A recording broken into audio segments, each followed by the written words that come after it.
Alrighty, let's begin. And by begin, I mean begin soon. Not quite beginning yet, but we're getting there.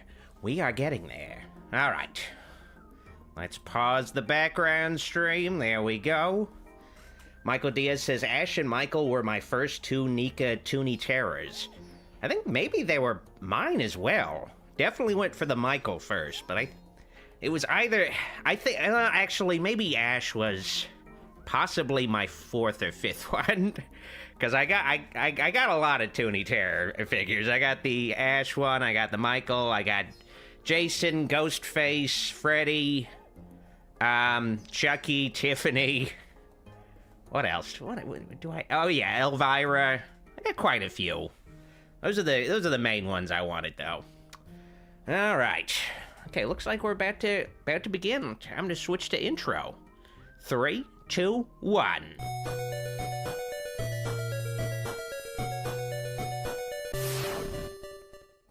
Greetings, I'm your host, Dr. Wolfula, and welcome to Doc's Game Room, where I live stream horror games for your dangertainment. Tonight, I will be playing the new 2D retro platformer game, RetroRealms Double Feature, which is actually two separate games that you can play within one game. And you can even mix and match characters between the two campaigns, but most importantly of all, you can play through a Halloween campaign or an Ash vs. Evil Dead campaign. And who knows what other future games RetroRealms will hold in the future, who knows? There's at least room for 2 more games in the arcade. I guess we'll see what the other games are.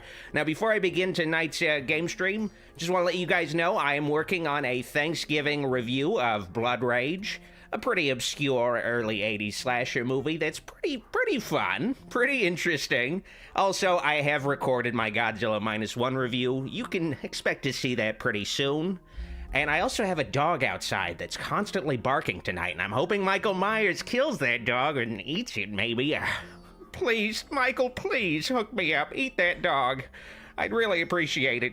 Also, I have a movie night of Candyman and Candyman 2 in memory of Tony Todd, who recently passed away. It was going to be Reanimator 1 and 2, but, you know, my patrons definitely insisted on giving Tony Todd a tribute. So if you want to support the channel and continue to get videos and get some bonus movie night streams every Sunday, consider pledging at patreon.com/Dr. Wolfula.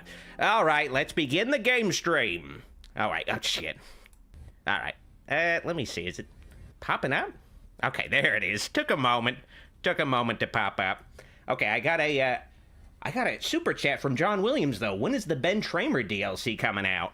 Honestly, that would be like the easiest DLC imaginable. I would love to see that. All you would really need to do is just do a palette swap. I mean, I guess to make it accurate, you would need to give Ben Tramer a totally unique move pool, but I could see that happening. I mean, this game is definitely built around milking as much money from the fan base as possible, while still being a single-player game.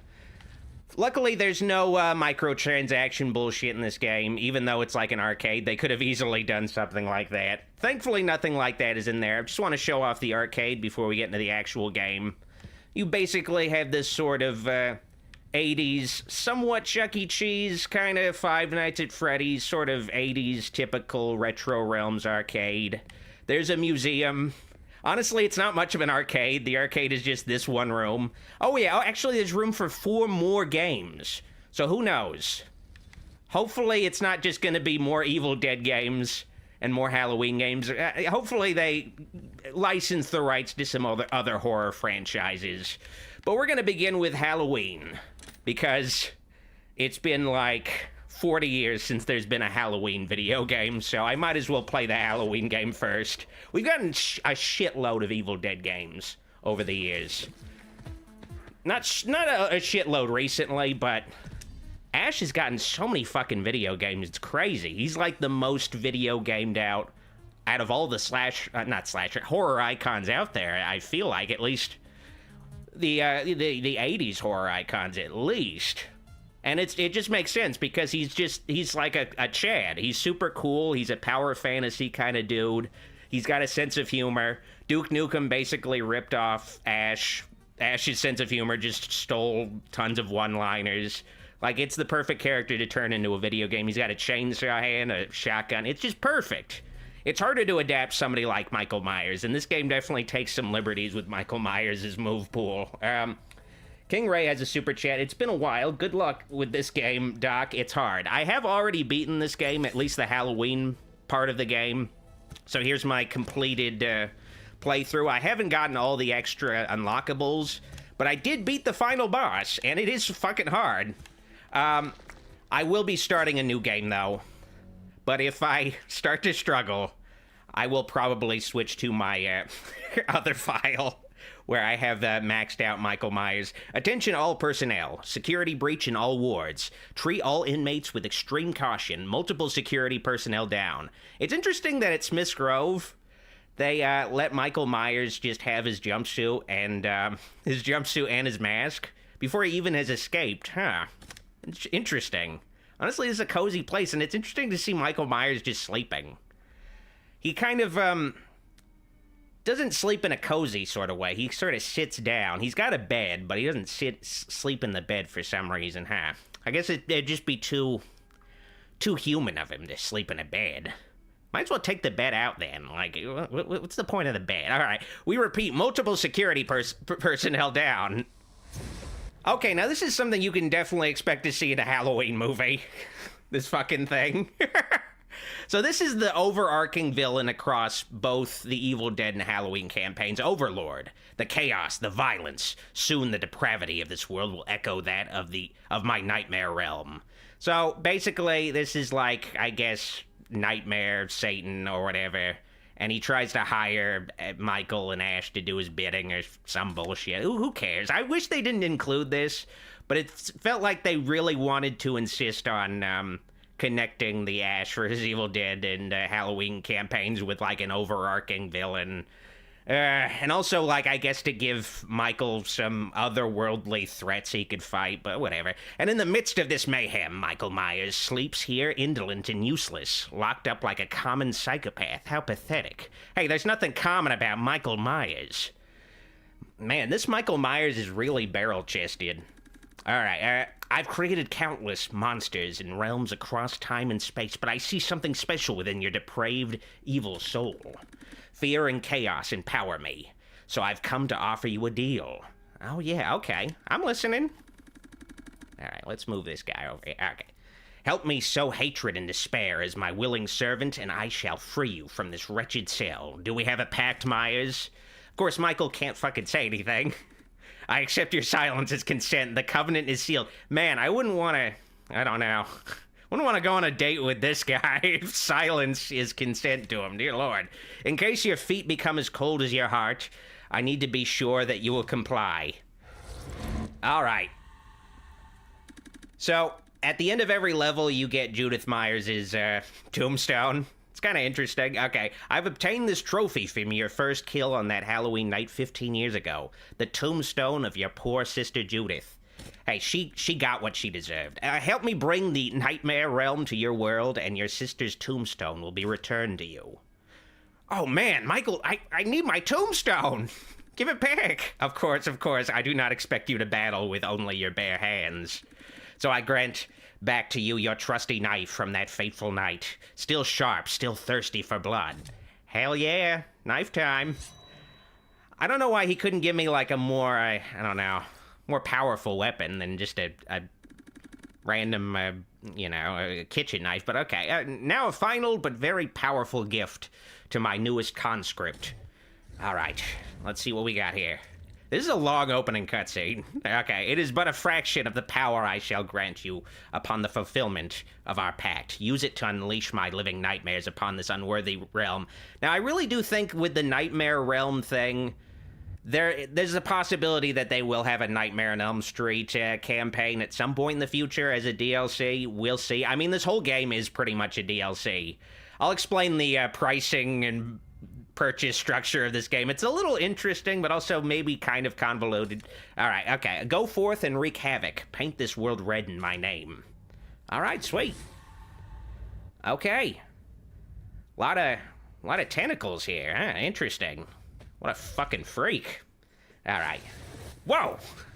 I don't know why he couldn't just open the door, but, didn't really teleport him anywhere special. He's just outside his cell now. I guess just trying to impress Michael. Okay. Now I'm gonna address some, super chat comments real quick before we move on. Okay, so King of the Fat is a super chat. Doc, what if Michael Myers broke into Carl from Aqua Teen Hunger Force's house? How would Carl react and how would Michael kill him? And always Aqua Teen Hunger Force with you, but, I guess Carl would be like, hey, Shape Man, get off my lawn. I don't know. Get out of my freaking pool, Shape Man. All right. All right, okay. And King of the Fat is another super chat. Like, you think Michael Myers is a better platform mascot than Mario, Sonic, or Crash Bandicoot? I mean, he has the potential to become a better platforming icon than especially Mario. He just needs more games. That's the key thing. He needs to have Shape Kart, Halloween Kart, something like that, sometime in the future. I'm hoping we finally get the kart race game. I hope we get the party game. So yeah, it's pretty cut and dry, the gameplay. It's a 2D platformer, of course. You can slash upwards, you can slash to the side, you can do this hold down the X button or whatever equivalent button you're playing the game on, and you can hold that down. You can do this charge attack, which is definitely something he does in the movies. He kind of does something like that. He sort of storms out of the pantry towards Bob in the original movie, kind of like this. But yeah, lots of liberties taken with Michael for the sake of making him work as a 2D platformer. He does walk. He's the slowest out of all the characters you can play in this game appropriately. He can also enter the Nightmare Realm. So there's like 2 distinct worlds that you can enter, and they have like totally different layouts, but you can only enter the Nightmare Realm for a limited time. Now you might ask, why would you want to go into the Nightmare Realm? That sounds really scary. Well, the reason why you'd want to go into the Nightmare Realm is so you can overcome obstacles that are possibly harder in the regular world, or, you know, sometimes there'll be, like, obstacles you just can't pass in the normal world, so you have to go to the nightmare world, shit like that. And sometimes you'll come across just innocents that you can kill, and they'll drop projectile weapons. I don't normally think of a pitchfork as a projectile weapon. I usually think of it as something that you know, you kind of just grab and stab someone with. I don't know how Michael's carrying around so many pitchforks. Apparently, okay, so 1 pitchfork throw is 4 pitchforks, apparently, doing the math there. So I'm, like, carrying 10 pitchforks right now. Yeah, I'm carrying 10 pitchforks. I don't know where Michael's storing them, but, you know, whatever. This game is, like, pretty incredibly detailed for a 2D platformer. It's very lovingly crafted and animated. It looks great. It doesn't... The issue with the game I do have is that it doesn't really feel like an authentic Halloween product at all. Like, it doesn't necessarily capture the authenticity. Like, you know, you can do the... But at the same time, it is like a throwback to the 80s where you will have, like, these very loose adaptations of movies to video games where they really do some questionable things that don't quite make sense with the license. Nightmind is here. Thank you for the super chat, Nightmind. Hey, Doc, I love seeing you around doing live stuff, and thanks for more October offerings this year. Dug the Jason vs. Leatherface comic dive, too. Keep slaying, brother. Thank you, Night Dive. Really appreciate it. All right. I'm looking forward to doing more comic videos soon. I could either go to the Halloween Night Dive comic next, or, well, no, not Night Dive, Night Dance. Night Dive is a game studio. Okay, but yeah, that Halloween Night Dance comic, definitely looking very, what's the word? Tempting right about now, but I might want to save it for later, but I definitely need to do some more horror comics. Gary Kent says, I'm gonna be in town. I forget, like, the enemies do respawn in some areas. Oh, man. But yeah, I guess another liberty they do take is that you can... I'll show it off real quick. Something I've never really seen Michael Myers ever doing a wall jump like Mario. It's cool, but I've never even seen Michael jump. Has Michael ever jumped? The closest thing I can think of to doing this is in Halloween H2 on Resurrection when he, like, does that thing where he, like, lowers himself down from a, I don't know, like a pipe or something, where he does that cool thing where he lowers himself down with, like, one arm. Now, those enemies down there are some of the most annoying. Like, the Nightmare World does have generally much more difficult enemies. It'd be a bit of a pain in the ass to fight. Oh, man, why could... Man, I want to get that ticket. I want the silver ticket. Okay. Let's keep moving. All right. I do hope eventually we do get to see Michael do that lowering himself down with one arm thing in a movie again. It's so cool. But yeah, I've never seen Michael jump. Maybe he's jumped in something. Let me think. No, I can't think. But, you know, they have to have Michael jump because this is a platformer. It's one of those things, though, where the liberties they do have to take, it feels like, essentially, this probably started out as just the Evil Dead game. They were just going to make an Evil Dead 2D platformer game. Oh, shit. It was probably just going to be a 2D platformer of Evil Dead, but then Boss Team Games probably got the license, and we're like, let's use a lot of the same assets from that Evil Dead game and, like, repurpose them to make a Halloween game. Then we can charge $50 instead of $25. But then again, maybe they were going to charge $50 for just a 2D Evil Dead game. Who knows? The most questionable thing about this game is that it's a pretty great 2D platformer. The issue is that it's way too fucking expensive, especially to get both games. To get both games, it's $50. Now, you can buy each game separately, but I think if you buy them separately, then you have to buy the extra Laurie and Kelly Williams characters separately too. I think it might not be in place anymore, but at least when you bought this game early, you could get those characters for free if you bought both games. I don't know if that's in place anymore. It might not be. That's how they screw you over. That's how they get you to do the FOMO thing, where you buy the game as soon as it comes out.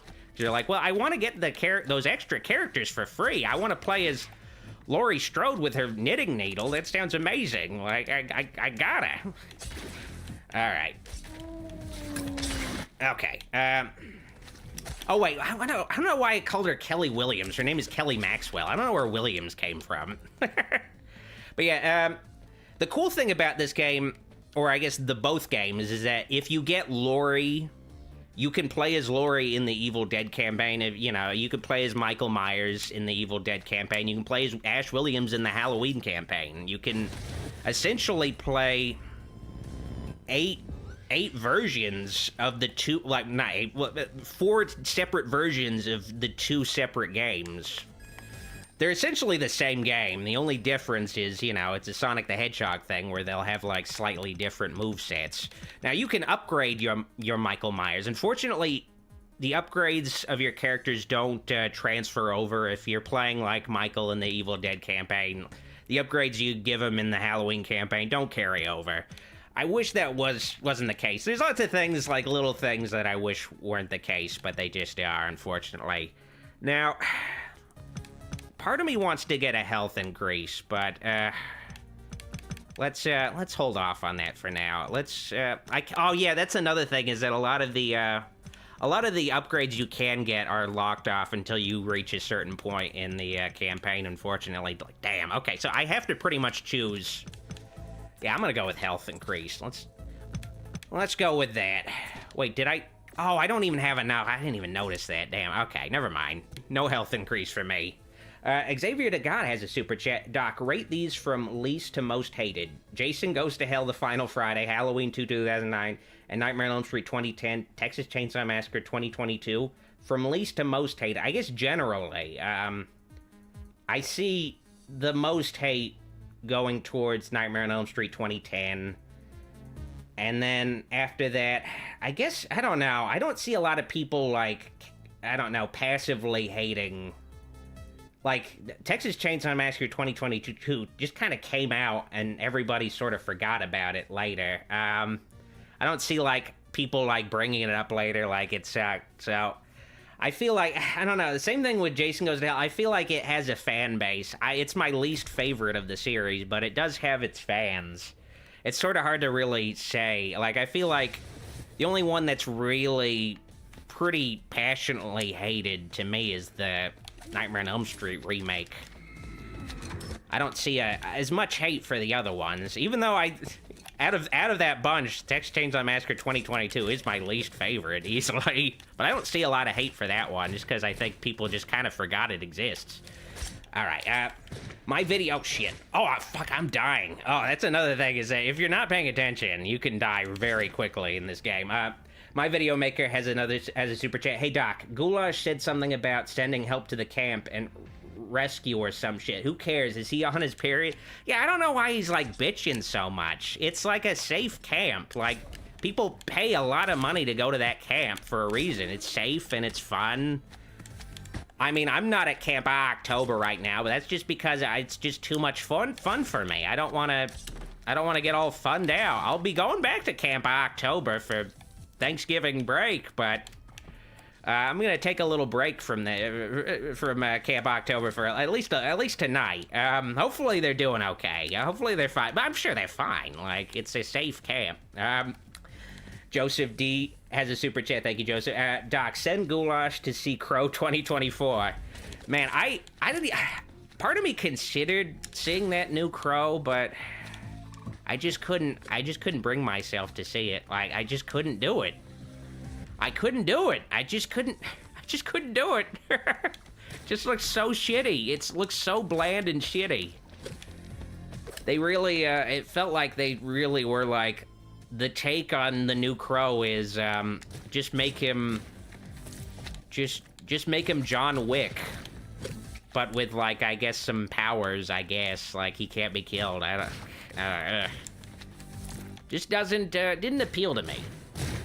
They de-yassified the Crow. That's the worst part about it. All right. And Masala Monkey has a super chat. Hey, Doc, ever play Splatterhouse? This looks similar. I played a little bit of Splatterhouse, and by Splatterhouse, I mean the original one. I didn't have a PS3, so I haven't played the more recent one. It'd be cool to see them finally, I guess, port that to Steam or something, because it just I don't know, like, there's just there's like certain games that came out for the PS3 and Xbox 360 generation that you can't play anymore. They're just not released on more modern platforms, and you can't, you could emulate them, but the emulation just isn't quite there yet. It's very clunky. Like, people were settling on, like, for a little bit before the more recent PS4 and Steam ports came out, people were, like, settling for emulating Red Dead Redemption 1 on their PCs. Now that, you play that game pretty easily. Now it's finally on Steam. It never got a PC release for like 14 years, and now that game has finally come out on Steam. Like, it needs to be, I don't know. And there was also a period of time where they were, like, a lot of games weren't getting any PC ports either. Thankfully, we're in a better era where there's more PC ports out there. I mean, a lot of PC ports, unfortunately, aren't super great versions of the games, but at least there's better support now, because I think you can definitely credit Steam for that. Speaking of which, Half-Life 2's anniversary is today, 20th anniversary. Happy 20th anniversary to Half-Life 2 in Steam. But yeah, Steam definitely made it so a lot of, I guess, a lot of games that used to just, like, get skipped on for PC versions for a while have started to get PC versions now that it's, like, somewhat viable to release PC versions. Alright. Come on. I want to stab that thing. Xavier the God has another super chat. I'd rather watch Nightmare 2010 than Halloween 2009. Yeah, honestly, I don't know about that myself. Because I'm not a fan of, I guess, Rob Zombie's version, but he at least has, like, a unique vision for Halloween. That 2010 Nightmare on Elm Street just, I don't know, it doesn't have anything, for me at least, super super notable that really buzzes me. All right, time to fight the first boss. Absolute savagery. Savage as fuck. You are exceeding expectations, Myers. This madhouse is spiraled into utter chaos. Did you feel the nightmare realm bleeding through with each kill? But while a sanguine river trails your bloody wake... Oh, fuck. Everybody remembers Michael had to fight Mr. F. Is this an Arrested Development reference? Mr. F. For British eyes only. What is this a reference to? Well, who's Mr. F? Mr. F here has also served me well, leaving 2 corpses for every one of yours. Man, I'm getting, like, really schooled right now. Perhaps he should be my champion instead of you. Mr. F. Mr. F is challenging you, Michael Myers, to one final fight in this insane asylum. Now, who will deliver the final blow? Ah! Well then, may the best maniac win. I'm gonna get my ass kicked by Mr. F. I can already tell. Now, I don't like this graphic. I don't like some of the graphics they use in this game. Like, the pixel art is pretty incredible, but some of the things they do that aren't pixel art, as far as the visuals, kind of look tacky. All right, so this guy has a move where he... Oh, shit. It's... If you don't get the... yeah, I'm gonna have to, like, refight Mr. F. I'm already, like, getting my ass kicked pretty bad. Now, if you don't have, like, some of the upgrades, Michael is kind of, he's kind of sluggish. Sluggish. He's kind of sluggish to control. Ah, shit! Like, he can only do one slash at a time until you get the upgrades. So, oftentimes you'll end up, like, tanking a hit. It's a challenging game for sure. Ah, shit. Okay. I'm gonna have to completely redo this shit. Anytime, for this boss fight, anytime he, like, sends his henchmen guys after you, better safe than sorry to kind of hang back and just throw a pitchfork at him. And when he does that, when he starts to charge you, you gotta, like, get close to him. You gotta close the distance. And, you gotta close the distance, make sure he doesn't... Don't do what I did right now. I was spacing out. I'm gonna have to totally redo this fight. So yeah, when he starts to charge you, best to, like, meet him halfway and then, like, maybe get him one time. And, if you're lucky, yeah, close the distance, just focus on avoiding him.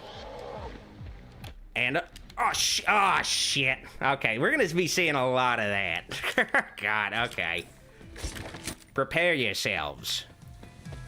This fight is pretty easy once you get a decent amount of upgrades, but yeah, it could be a little tricky, especially if, it's been like a month since I beat this game too, so I'm a little rusty.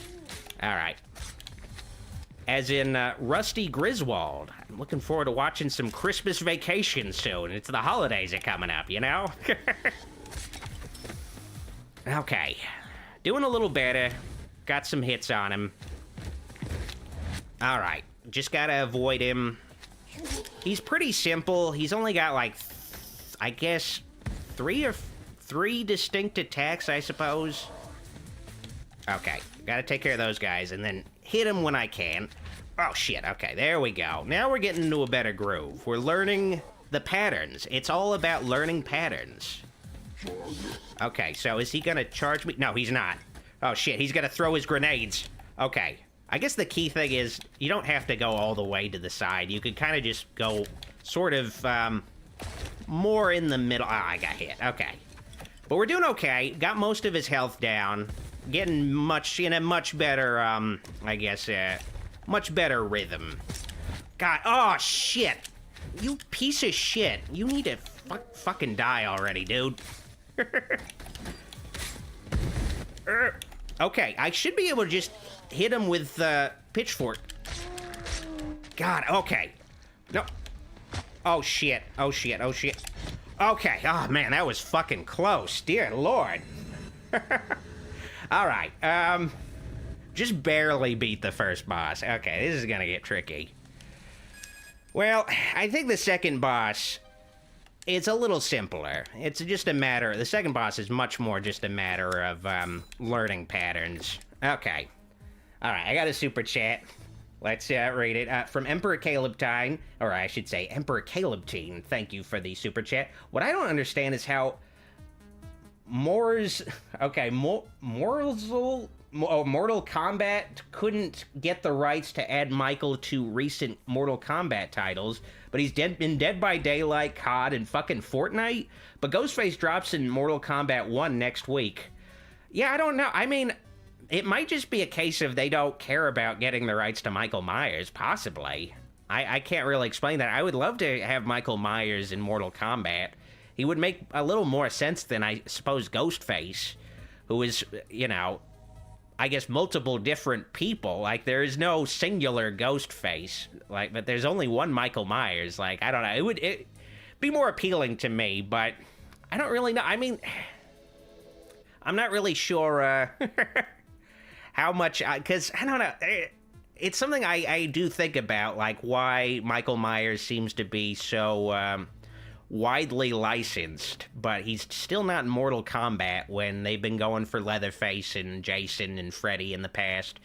Maybe it's a little more convenient, because I guess with Michael, it is like this singular company that is just dedicated to licensing out Michael Myers' rights or something, where I guess in that case it would be easier. I don't know. It might be something they're saving for a very special occasion or something, or they don't want to have too many cross campaigns or something. I don't know.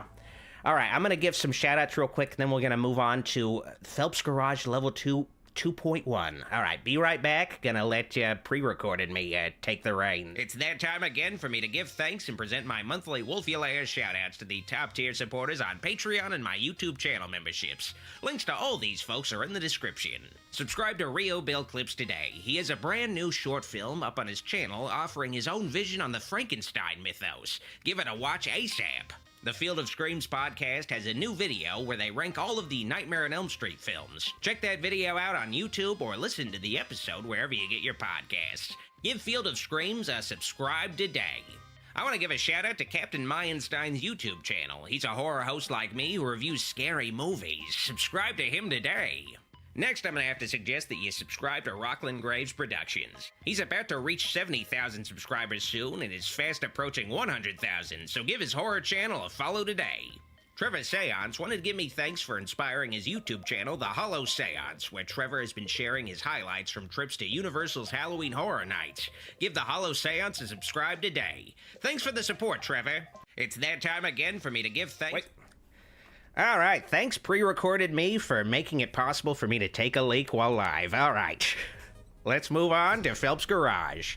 Now, this is an interesting level because this is like just completely uncharted territory in the Halloween series. I don't think we've ever seen a depiction of Phelps Garage. If you don't know what Phelps Garage is, it's a thing we've never seen. It's just the random mechanic who gets killed for Michael's jumpsuit worked for Phelps Garage. Maybe he was Phelps, who knows?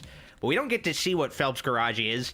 I guess it's possible that Phelps Garage was in Rob Zombie's Halloween. It was maybe the service station where Joe Grizzly gets Big Joe Grizzly gets his ass kicked. But who knows? I don't know. Something to think about. But it does make it sort of questionable, like, why Michael goes to Phelps' garage, though. Like, why does he go to Phelps's garage in this video game? Like, what's the point? Like, he's already got a jumpsuit. He's like, I gotta kill as many mechanics as possible. I need to, like, really stockpile jumpsuits right now. Now, these guys are some of the trickiest fucking enemies, but I'm gonna just bypass them completely. Grab that fucking jack-o'-lantern. Now, the jack-o'-lanterns and extra collectibles, I don't think they really do anything. They are just purely collectathon bullshit. They don't really do much of anything. They're just like, you get a better score at the end that you can use to buy upgrades. But that's pretty much it. And I guess it's also just for the sake of just achievements and shit. Now, in this level, if you see doors, I guess it generally throughout the rest of this game, if you see some doors, there's a good chance that a thing is gonna pop out of them and kick your ass, like they're gonna jump you from behind. So just make sure to keep that in mind, because it's super annoying, especially as Michael Myers, to like attack a charging thing as this slow character. Like, Michael Myers can easily get his ass kicked in this game. It's interesting to play a platformer like this, a very action-oriented platformer like this, as, like, a slow character who can barely move. It's kind of interesting, but it does make it a little bit of a pain in the ass. You gotta really, well, shit, like, I feel like his stab, like his standard stab before you get the upgrades, it's just so fucking sluggish. Alright, there you go. You gotta really, like, tee it up in advance, because those guys really close the distance quickly. Alright, okay. Emperor Caleb Teen has another super chat. Thank you, Emperor. The gimmick for Ghostface in Mortal Kombat 1 is that it's a male/female duo who are former Mortal Kombat characters from Mortal Kombat 6, Cobra and Kira. Pretty cool concept. Huh, that's interesting. Some interesting lore there, I suppose. I guess it's cool that Mortal Kombat will try to integrate existing intellectual property within the Mortal Kombat lore. They'll try to figure out some way to, like, theme, I guess, like RoboCop or whatever. Now, some of these upgrades you have to come back later for, well, not upgrades, some of these collectibles you have to come back later once you've upgraded Michael, because he can't reach that. I don't have the super stab jump that you get later. I think I might get it after this world, but I don't have it right now, so I can't get that jack-o'-lantern at all. That's how they get you to replay the game. That's how they get you. All right. Now, honestly, my favorite of the projectile weapons, and I didn't even really mention heavily, you do get these projectile weapons. There's a few different ones. There's one that's like a dog femur or something, and then there's, you know, of course, the sickle. You get the pitchfork. I think there's hammers too, like he's a Hammer Brothers or something. There's like lots of different kinds of projectile weapons, and they all have different arcs. The sickle, for instance, can like come back to you like a boomerang, though it doesn't count as like you're replenishing your ammo, so I don't know what the point of it like coming back to you even is, but it's basically a boomerang arc. But I just like the pitchfork because it's pretty simple. It is just, it attacks whatever's ahead of you. It's nothing to really think about. You don't really have to think, well, what's the trajectory of the weapon gonna be? I gotta think about that. All right, I gotta take out Purple Velma. Okay. Now, the only reason to attack, I guess, the random teen victims you find... Oh, shit. Is to... Oh, come on! Dude, just die! Come on! I do love the fact that these people... The people in this version of Haddonfield, this Halloween world, they do play by Super Mario rules, where they will just be walking back and forth. Like... just pacing around. She's just like, I guess maybe this is her Planet Fitness. She's just on a fucking conveyor belt thing. She's doing the running exercise. All right. Got the sickle. Okay. Treadmill. Why did I call it a conveyor belt? It's a treadmill. What's wrong with it? I just went to the gym before the stream. Should know what a fucking treadmill is. Oh, God. Why is there oil all over the place? I need to clean this shit up. Oh, shit. Oh, damn it. Okay. Not cool.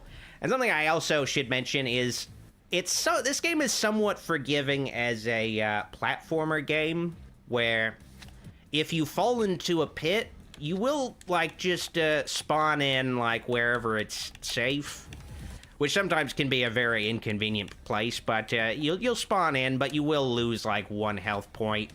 If you did die anytime you fell into a pit, this game would be, like, unrelentingly brutal. Like, even more brutal than... Oh, come on! Fuck me. Man, Michael isn't very fast. It's very clear that he's not fast. He gets better with the upgrades, but it gets really hard to, like, close a gap with how slow he is to, like, pull off a jump sometimes. Oh, God. Sometimes they'll put, like, these little obstacles in front of you that you hit, and then an enemy pops up right behind them, and you don't have enough time to, like, tee up another attack. Oh, damn. There's lots of bullshit, bullshit difficulty in this game, I think, but it's at the same time, it is true to the difficulty of games in the, well, this is more, I don't know, this is more visually reminiscent of a 90s SNES Genesis 16-bit game, though this is far beyond what either of those consoles could possibly pull off. Maybe a PlayStation 1 or, oh, what the heck? I just did not press A right there. Maybe a PlayStation 1 or a Saturn could pull off these graphics, but definitely not a SNES or Genesis. Oh, okay, at the end of the level. Sweet.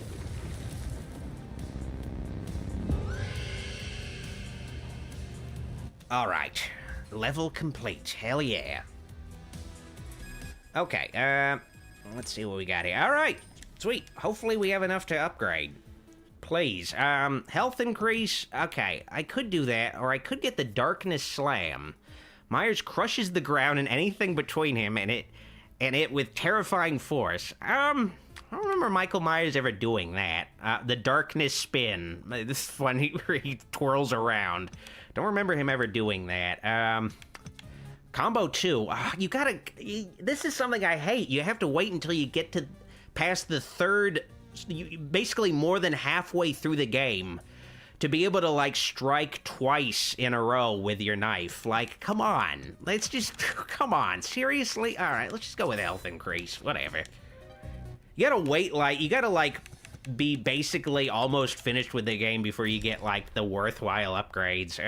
Something, it's a bit of a pet peeve I have with this game. All right.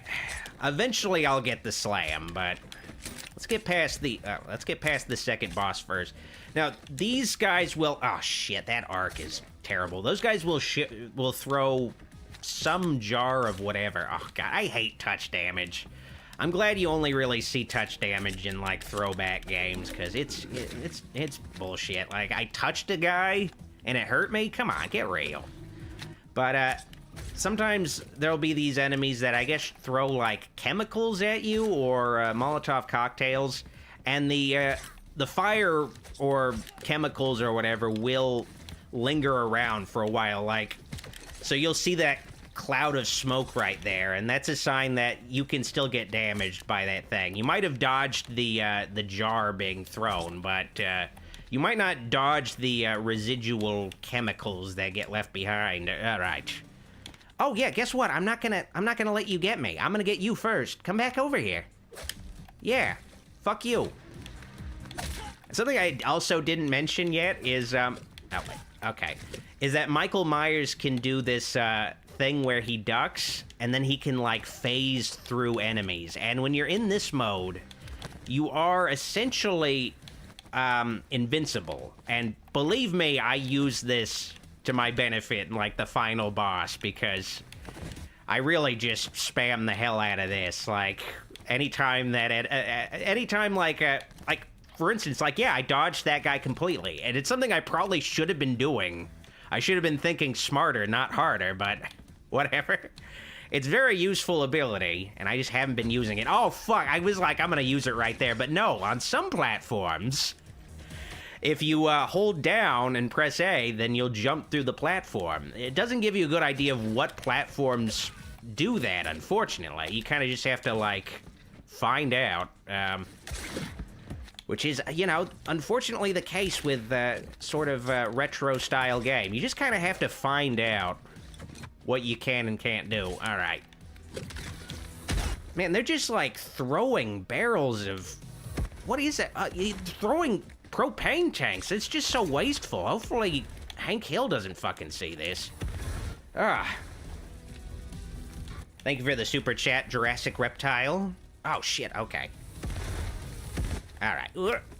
Alright. Man, this place is a death trap. No wonder Michael didn't go to Phelps' garage at any point in the movies. It's like a nightmare. Like, just throwing propane tanks onto pools of oil. Like, dear Lord. Yeah, they're gonna get, like, I don't know, they're gonna get a lot of serious OSHA violations. Jurassic Reptile is a super chat. I think you should use Michael's charge attack and dodge move more, since they get you past a lot of stuff. I always forget about these residual moves, but yeah, there is also the charge attack. I should have been using it more, but I haven't. I need to remember to. Oh, God. I hate that residual damage they leave you with. I need to remember to use the charge attack more, though, because if you do tee that up, even if, like, an enemy kind of jumps you, if you have that teed up, you can just kind of get the drop on them. You can attack faster than they can attack you. But again, the issue, evidently, with these streams over the years is I'm not thinking as much about the game. I am thinking about you folks at home, too, so it does kind of end up making it so I forget about a lot of things. Like, I've, like, been stumped on the simplest puzzles ever, because I'm just not fully... My head is just not fully in the game. Like it would be if I was just playing it. Like, for instance, like, I should be going up to that wall to do a wall jump, and I should be doing the charge so I can just close the distance faster. Alright, oh, shit! Kiss my ass. Okay, there, oh, wait. There we go. Oh, wait. Alright, okay, there we go. Alright, sweet. Nicole says, you missed my super chat, Doc. I'm crying. I'm sorry, Nicole L. Let's find it.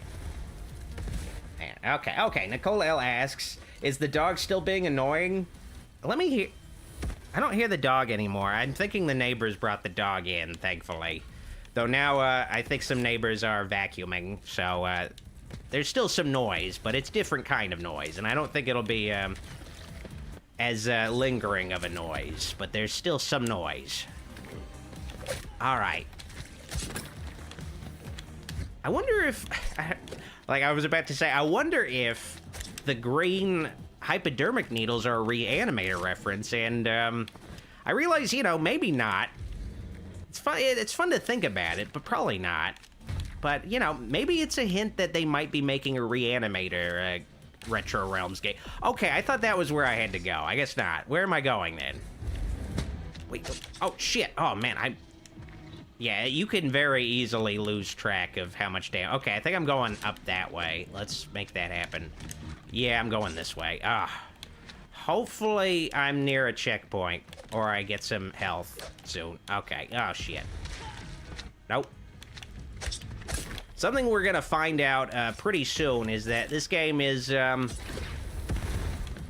know, as a departure from the games of the era that this game is, like, trying to evoke, there are, like, some checkpoints. Every level has at least one checkpoint. When it's a boss level, you get 2 checkpoints. So it's at least somewhat, it's at least somewhat forgiving in the sense that you do get some checkpoints, and you have unlimited lives as well, which is another thing that, games of the 80s and 90s were definitely not going to do.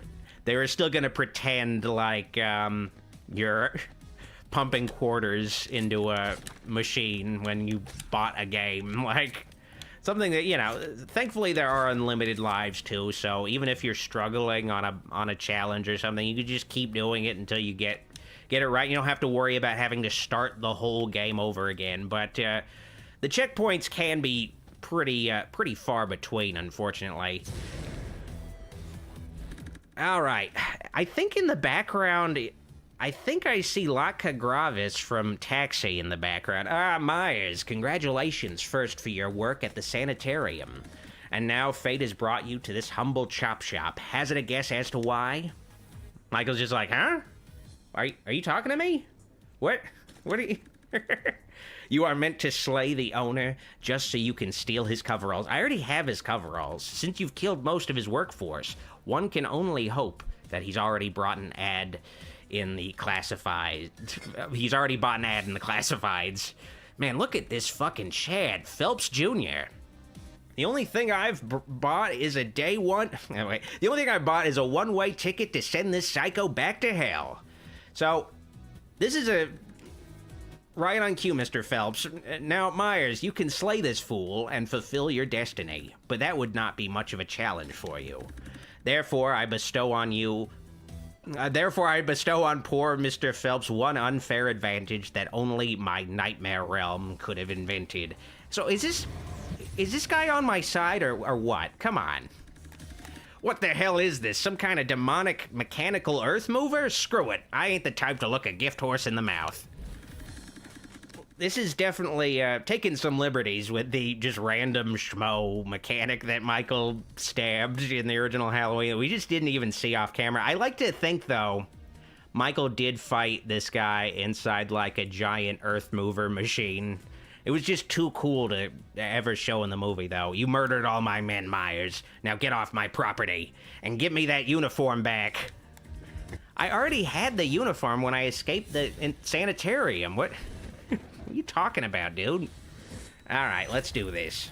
He kind of looks like Robert Shaw in Jaws. All right, now this is a key thing. Oh, shit. Oh, shit. Okay, I need to get back in the game. Oh, fuck. I'm already getting my ass kicked. All right, we'll get into the groove eventually. This is, I think, the only time you have, like, a window to attack him. You can get a couple hits on him when he does this move, but otherwise, you can't really... I think you can hit him no matter what with the projectile weapon, but when he's in this mode, you can't really hit him from afar.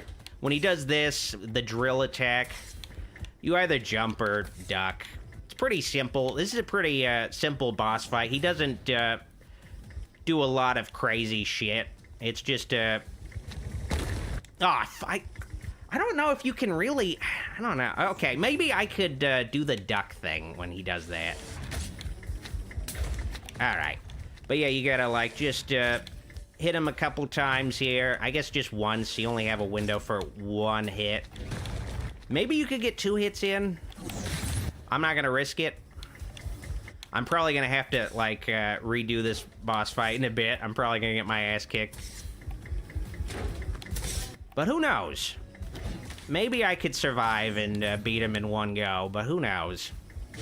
Pretty easy compared to the first boss. The first boss is a lot more active and can be a little more... Oh, shit! So, I think that damages you no matter how far away you get from it, unfortunately, so you do have to... Okay, when he does this thing, with this drill, all you have to really worry about is just avoiding the tires that... get thrown your way. I think I'm gonna beat him. I think I'm good. So yeah, when he does that, you definitely want to jump up because he damages the ground no matter where you are, I think. But okay, I beat him that time. All right, cool. Yeah, pretty simple. A lot easier compared to the first boss. Just a simple learning the pattern kind of thing. Honestly, that should have been the first boss, but you know, these old school kind of games would have, like, schizophrenic difficulties where they would kind of go back and forth in challenge. Okay, charge speed up. Decrease how long it takes to charge the special attack by 25%. Okay, that could be useful. Could get the darkness spin. Honestly, well, okay, let's check out the darkness slam. Let's try that out.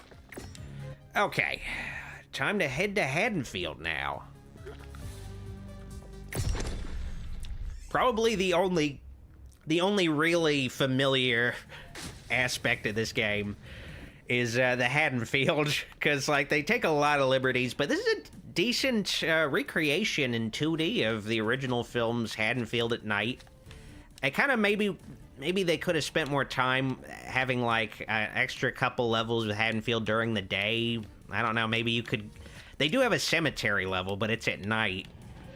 Not really like the movie. I kind of wonder if this radio tower might be a reference to Willie the Kid's radio tower. Probably not. They don't have the rights to any of that shit. They only have the rights to the first movie.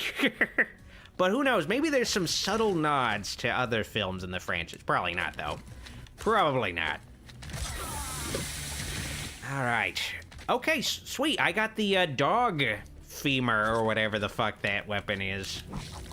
This one is, like, pretty OP. Like, it damages the enemies.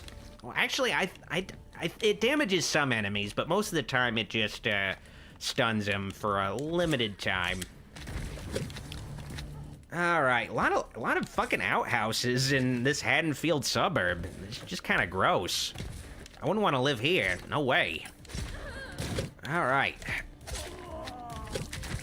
I wish you got to fight Bracket in this level. It would have made more sense than the boss you actually fought, but I guess maybe, I don't know. Might have been considered in poor taste with Charles Cyphers' recent passing, but you know. Oh shit. I forgot like how far. Oh fuck. Okay, so a certain obstacle you need to keep in mind is that when you're in the nightmare world, the layout of the level might be totally different, and you might end up spawning in the real world, basically in a wall that will instantly fuck you up. There's the warnings with like the red bars that right there that could happen, but something to keep in mind. So what I'm gonna want to do is I'm gonna want to do the knife dash thing to get across. There we go. I guess I could have also used the wind to get across too. Oh shit. Okay, I haven't even shown the darkness slam. How do you do that? Let's find out. It's been a while since I played this. I'm trying to fucking remember how to play this game. All right. Okay, so dark. Oh shit, man, everything hurts you. Okay, let's read the controls. Let's find out what the move list. Darkness slam. Where is that? Darkness slam. Oh, okay, in air. All right, okay, pretty simple. Let's slam this motherfucker. Sweet. Oh man, he just gets like smushed into just blood juice. All right. Michael must be heavy as hell. Holy shit. Oh fuck. Oh shit. Oh shit. Oh, you can really easily tank hits in this game. It's pretty Oh, okay, that was close. Okay, please, for the love of God. Okay. There's only a very brief window of invulnerability when you get hit. So it's something to keep in mind. Oh my God, okay, yeah. Oh shit, yeah, oh man, okay.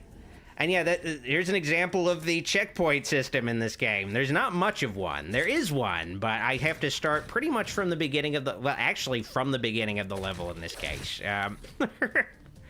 So, you know, that kind of sucks, but it is what it is. All right. What the hell? Oh, okay, there was fire there. I was like, what the hell hurt me right there? All right. Yeah, not even gonna let you throw that shit at me, lady. Get real. Okay, there we go. All right. I hate the fucking wind in this level. It's just, I don't remember Haddonfield being this windy in the movie. Where did this come from? Glenn Wells says Tyra was barely in the movie. Never mind this game. I mean, Tyra Banks has never been in a Halloween movie, but there is the possibility that she will appear in this game. There isn't much of a precedent for that in the Halloween films because Tyra Banks has never shown up in any of the movies, but it's possible that she'll show up in this game as like a first for the franchise. It'd be kind of random because it's like, why would Tyra Banks be in a Halloween video game, let alone movie? Like, what reason would she have for that? Couldn't say. Couldn't really say. I haven't even really talked about it, but you can do the DuckTales hop. If you don't know what the DuckTales hop is, in the DuckTales NES game, Scrooge McDuck could do like a little, with his cane, he could kind of pogo stick enemies like that. But in this case, with Michael's knife, it's kind of fun. I like it. It can be a little finicky to pull off, though. All right, let's, oh, fuck, come on. Ah. Sometimes it just feels like you gotta tank hits to get to where you need to go. I guess maybe I could have switched. Let's see. Maybe the Nightmare World is more, yeah, the Nightmare World is a little easier over here. Oh, shit.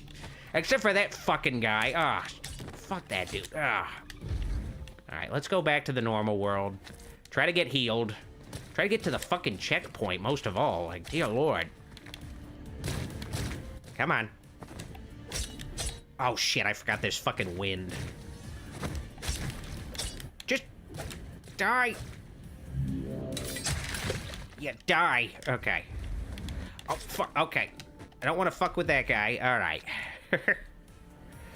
Ricky the Mad Dragon has a super chat. What is this game, Doc? And what would you compare this to any other 2D games? Kind of looks like Ninja Gaiden, Mega Man, or something with Halloween skin.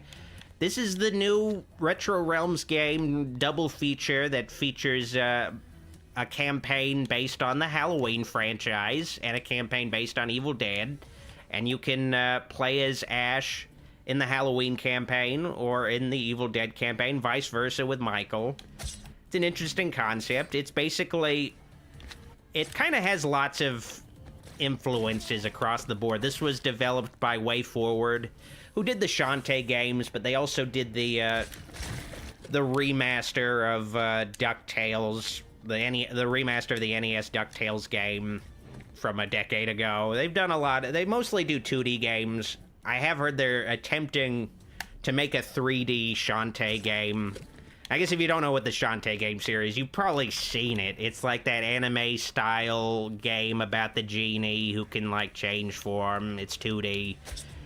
Pretty iconic series that isn't insanely popular, but it's pretty influential and it's got a fan base. And this is a solid platforming game in that vein. Okay, let's try to get that jack-o'-lantern. Since we're close to the checkpoint anyway, I don't have a lot of the nightmare meter, so I'm probably gonna die right here. Oh, wait, no. Okay, good. Oh, sweet. I got some ammo. I gotta remember, like... I've just been, like, jumping and stabbing. I need to remember all the other shit I can do. It's just so easy to just be in the headspace of, okay, this is good enough. Like, all I need to do is be like Michael. All he does is stab. He doesn't even have to jump. But no, I gotta, like, use everything in my, everything in my versatile moveset to survive these really difficult levels. That's the key thing. Like, okay. Oh, yeah, I really should have been, like, I don't know. It's just, I really should have been using the projectile weapons to stun the guys with the Molotov cocktails this whole time. I don't know what I was thinking. I just forgot I had the, oh, God. And I need to remember to use the charge attack so I can get up there. Oh, God. But that's the key thing. You, play the game, and you, oh, shit. I hate the arc of that, of the dog femur, though. Oh, God. Okay. I'm gonna have to just do this. There we go. Yeah, fuck you. Okay. Alrighty. This is a real leap of faith. Like, Haddonfield apparently just will have this, like, huge gap where it's just, like, wind blowing upwards that will get you where you need to go next. Not the most safe... Not the safest suburb around, for sure. Oh, shit. Oh, fuck. Dear Lord. Ah, I hate this game design sometimes, where it's just like... Oh, God. Could I have done something there? Who cares? Let's keep going. Okay. Leap of faith time. There we go. Let's get back to safety. Relative safety. All right. Ricky asks, can Michael wall jump with, like, Ninja Gaiden, or does he only cling on and slide off the wall? No, he can wall jump. So, yeah, definitely Ninja Gaiden, influences there. You got the DuckTales hop that he can do, which I'll try to show off. Okay, yeah, that was a DuckTales hop. He can hop off things if you time it right. So it's got, like, a mix and match of different influences for sure.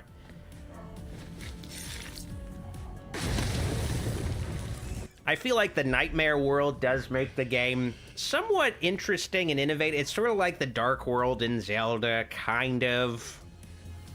And it does remind me of Sonic CD's different time periods you could go to, though you can do it instantly, going to the other different versions of the world that you can go to. All right, so I still don't get combo 2. I'm gonna get that combo soon, though. You better believe it. Weapon ammo increase. that could come in handy, especially for the upcoming bosses. Charge speed up. Let me think. Darkness spin. Yeah, darkness spin will come in handy a little later. Yeah, let's go with... let's play it safe. Let's go with health increase. Oh, wait, I don't have enough for that. Anyway, so... okay, let's go with weapon ammo increase. Let's get something. Now, I'm not above using my maxed out Michael Myers if things don't go according to plan. Alright.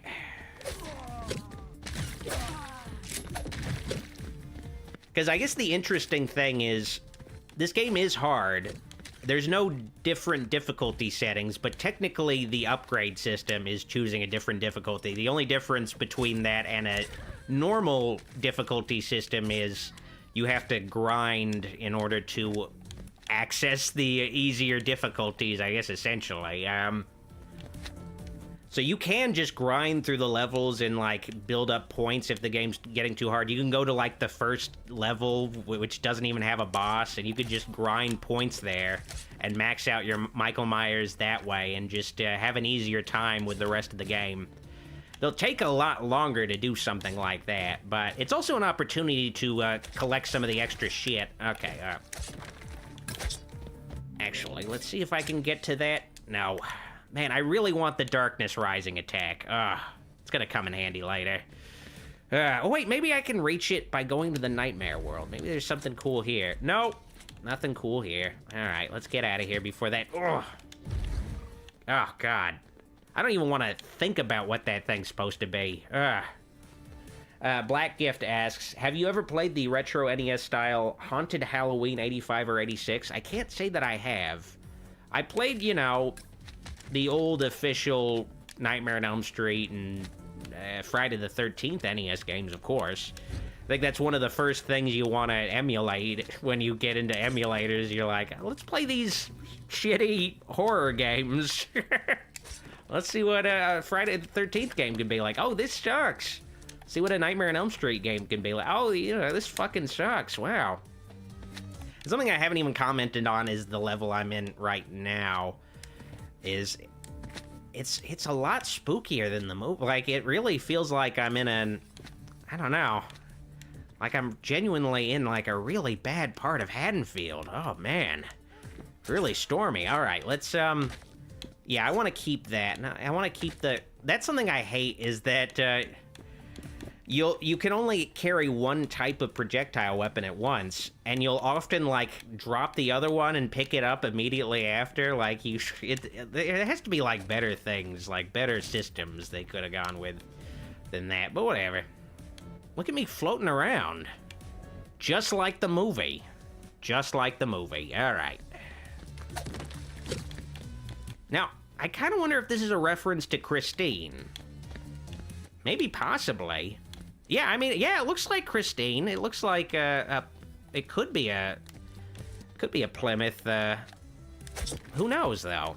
It'd be cool if they did put these kind of low-key John Carpenter homages and references throughout this game. Can't say for sure. I mean, for all I know, maybe they were just like, just put a red car there. Hopefully it's a reference, though. All right. I don't know what's up with some of the enemies that are, like, guys without legs. I don't know what happened to those guys. Maybe these, I guess, monsters fucked them up or something. I don't... Oh, shit. Okay. Okay, got him. Oh, Nicolo says Annie's car, Doc. Okay, yeah. Not Christine, it's just Annie's car, which I guess is something from the actual movie. So there's that. But man, Christine though. All right, time to jump on some chandeliers. Man, just imagine if you did see Michael Myers doing this shit. I kind of wonder if people would have a problem with that. Or people would, like, be able to accept him, like, jumping on chandeliers and in a movie and doing, like, some kind of dash attack thing where he holds down the X button. I I feel like it'd be something that's in character for Michael. Okay. Grabbing flaming jack-o'-lanterns. I guess all jack-o'-lanterns are flaming. I guess some jack-o'-lanterns, I suppose, are... All right, how do I... that's how they fuck you over. Okay. What's up with these, like... There's lots of things in this game that do feel like something that makes sense in Mario, but doesn't necessarily make sense in Haddonfield. But, you know, it's... I guess I shouldn't expect this game to make sense. I don't know, like...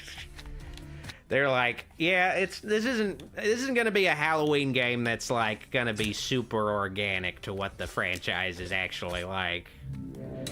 Gonna do the best we can, but this is... Oh, I saw the Raggedy Ann that Laurie has, so there's a little reference there. I guess I was in Laurie's room just now. Okay. Some of these cops do just kind of walk back and forth, huh? Oh, shit. I didn't think that guy could get me there. Die. I hate those eyeballs. There's like the eyeballs that fly around that can be kind of annoying, but to me, the stationary eyeballs, I can't fuck with them. I can't fuck with them. Oh shit, okay. I thought maybe I was short enough where I wouldn't get hit by that, but no. Ah, fuck. Okay. At least now I'm safe. I can get that guy from safety. I don't know what, yeah, okay, I was like, I don't know what the candy corn is, but then I remember it's just your points. It's how you buy upgrades, which is like a horrible thing to buy upgrades with. Who'd want to like buy anything from somebody who's like currency is candy corn? I guess it's Michael Myers though, so you'll take it because you don't want to get killed. Or it's like, well, I guess he'll pay me with something. I really just genuinely dislike some of the fucking level design in this game. Feels like a lot of situations you do have to just kind of tank damage. All right.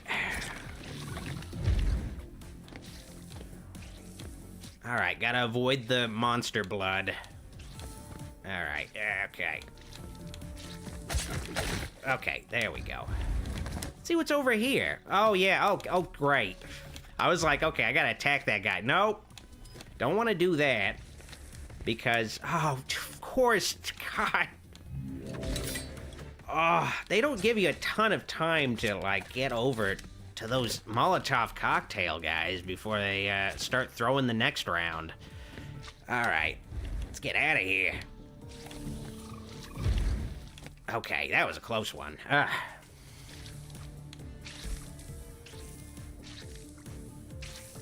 Way Cool Dude says, people probably would complain about Michael Myers jumping on chandeliers and stuff. Yeah, I guess it's kind of like more of an Errol Flynn kind of thing. It's not quite Michael Myers.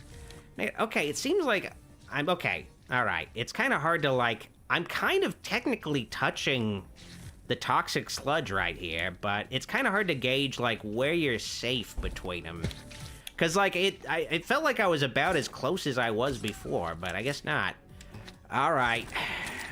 Time to fight the climactic final boss of the movie. Halfway through the game, of course. Welcome home, Michael. Can you feel the spirit of your sister in the air? Can you hear her screams? No, I can't. I've seen you stalking that girl in the neighborhood. Laurie Strode, is it? I haven't been stalking anybody. What are you talking about?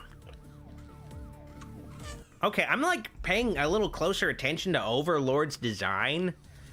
And he does just kind of look like a really demonic pussy, right? Like, I could see the clit.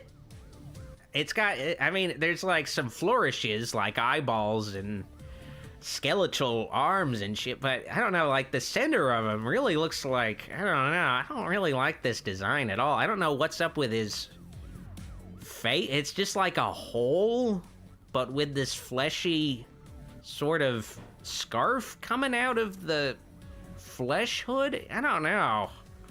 I don't like this design at all. It's kind of unpleasant.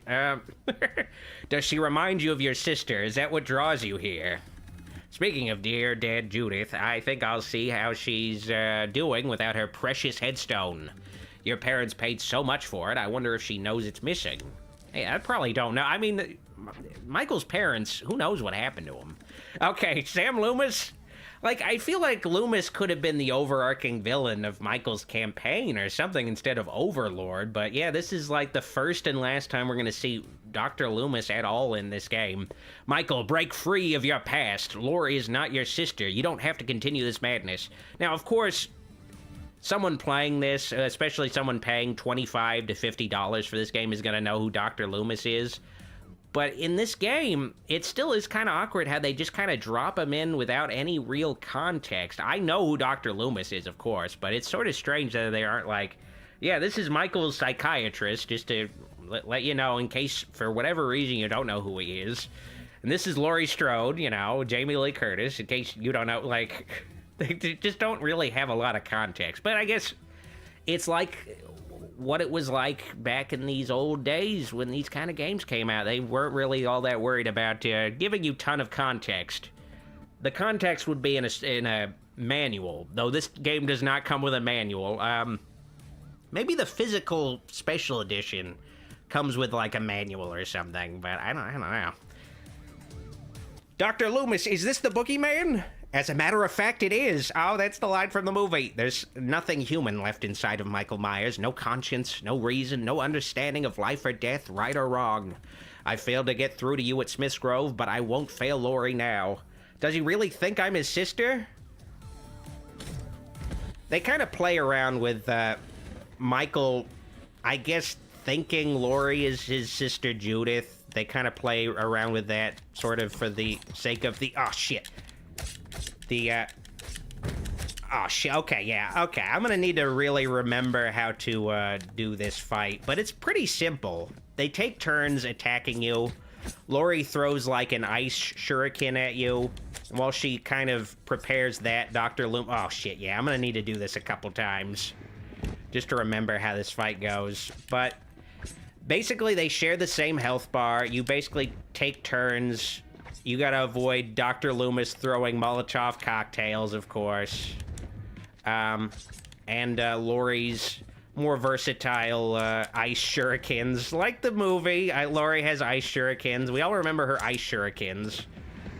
But a pretty simple boss fight. Made a little easier if you stun the other one, but I'm gonna definitely have to, like, restart because I just was not... My head was not in the game. Yeah, but we all remember Laurie and Dr. Lumis tag teaming Michael, right? I think we all do, right? It happened in the movie. All right, skip the cutscene, though. All right. Once we get into the groove of the fight, it's gonna be a lot easier. I was not in the groove. Oh, shit, I'm already not in the groove again. Man, he could throw that fucking Molotov cocktail pretty far. All right, the great thing about the projectile weapon is that it can damage them and stun them. Aw, shit. I really should be using some of Michael's more advanced moves. Oh, shit, I'm already, like, not doing well. Okay. We're gonna get back into the groove of things, though.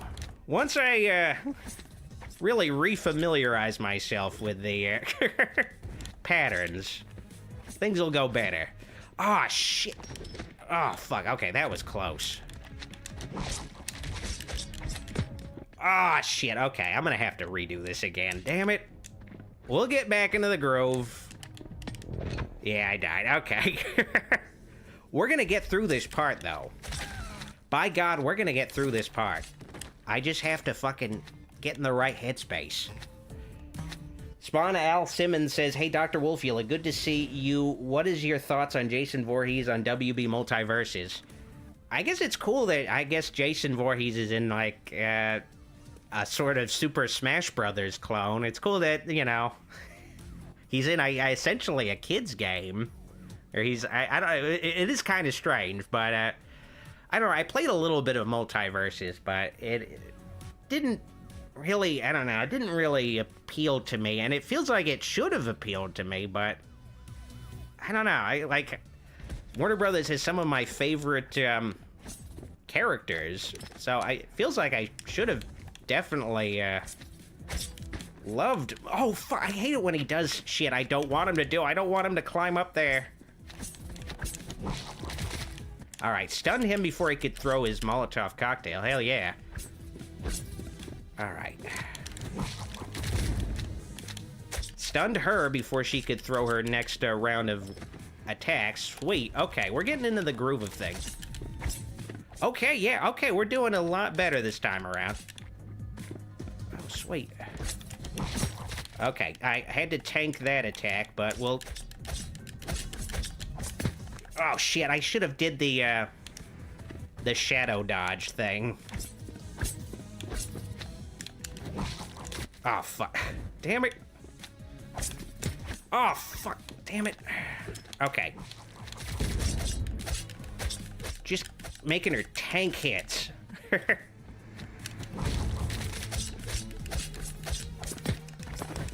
Oh, fuck. How is Dr. Lumis not dead yet? Okay, there we go. Now she's gonna get a little trickier. Yeah, fuck you, Laurie. Bye, Laurie. Okay. Third time's the charm. Level complete. Ah. Super annoying. Okay, but I did it. Sweet. Yay! Okay, now, what do I can't do the health increase. I can't get the darkness spin. I can't get charge speed up. I can get combo too, though. Hell yeah, I want that. That's gonna definitely come in handy. Greetings, Mark Fernie Art. Thank you for joining my my channel memberships. Okay, Sean Haynes says the movie would have been way different if Michael could do all these things. Yeah, I mean, this movie, I mean, this game definitely takes some liberties with what happens in the original movie. I don't remember Laurie and Dr. Lumis tag teaming Michael inside a giant, like, mansion living room, and Laurie using ice shurikens and Dr. Loomis using Molotov cocktails. It's kind of surprising they didn't give Dr. Loomis his gun. I don't know what's... Like, it seems like an obvious thing, but, you know, whatever. Okay, I'll be right back. I'm going to give some shout-outs, and then we'll continue with the RetroRealms stream. Be back in a minute. Travirus wanted me to promote his black metal band, Progenitor, and their new album, Eldritch Supremacy, up on Bandcamp and Spotify now. Give Progenitor a follow on Instagram. They'll be playing at the Hail Santa Metal Festival in Seattle at the Substation on December 13th, so check them out if you're in town for it. Jane wanted me to give her husband Nate a shout-out for his band Dead Street Dreamers. You can follow them on Instagram today. Subscribe and follow the Podmortem podcast for all your horror listening needs. They do weekly discussions of horror films, and they recently covered Wrong Turn. Follow Allison G's Instagram page, Creator for Hire, to check out their lovely art. They also do commissions between $5 to $10. Follow them today. I have their link tree in the description. Follow Scott Topic on Instagram today as well if you want to check out some kick-ass horror memorabilia, including customized Michael Myers masks. Travirus wanted me to promote his black metal band, Progenitor. Okay. All right, I'm back. Let's move on to Haddonfield Cemetery, which, honestly, chronologically should be the third set of levels, because Michael goes to the cemetery before he, you know, goes to Haddonfield proper, to the suburbs. So, I don't know what they were thinking with this, but, you know, whatever. All right.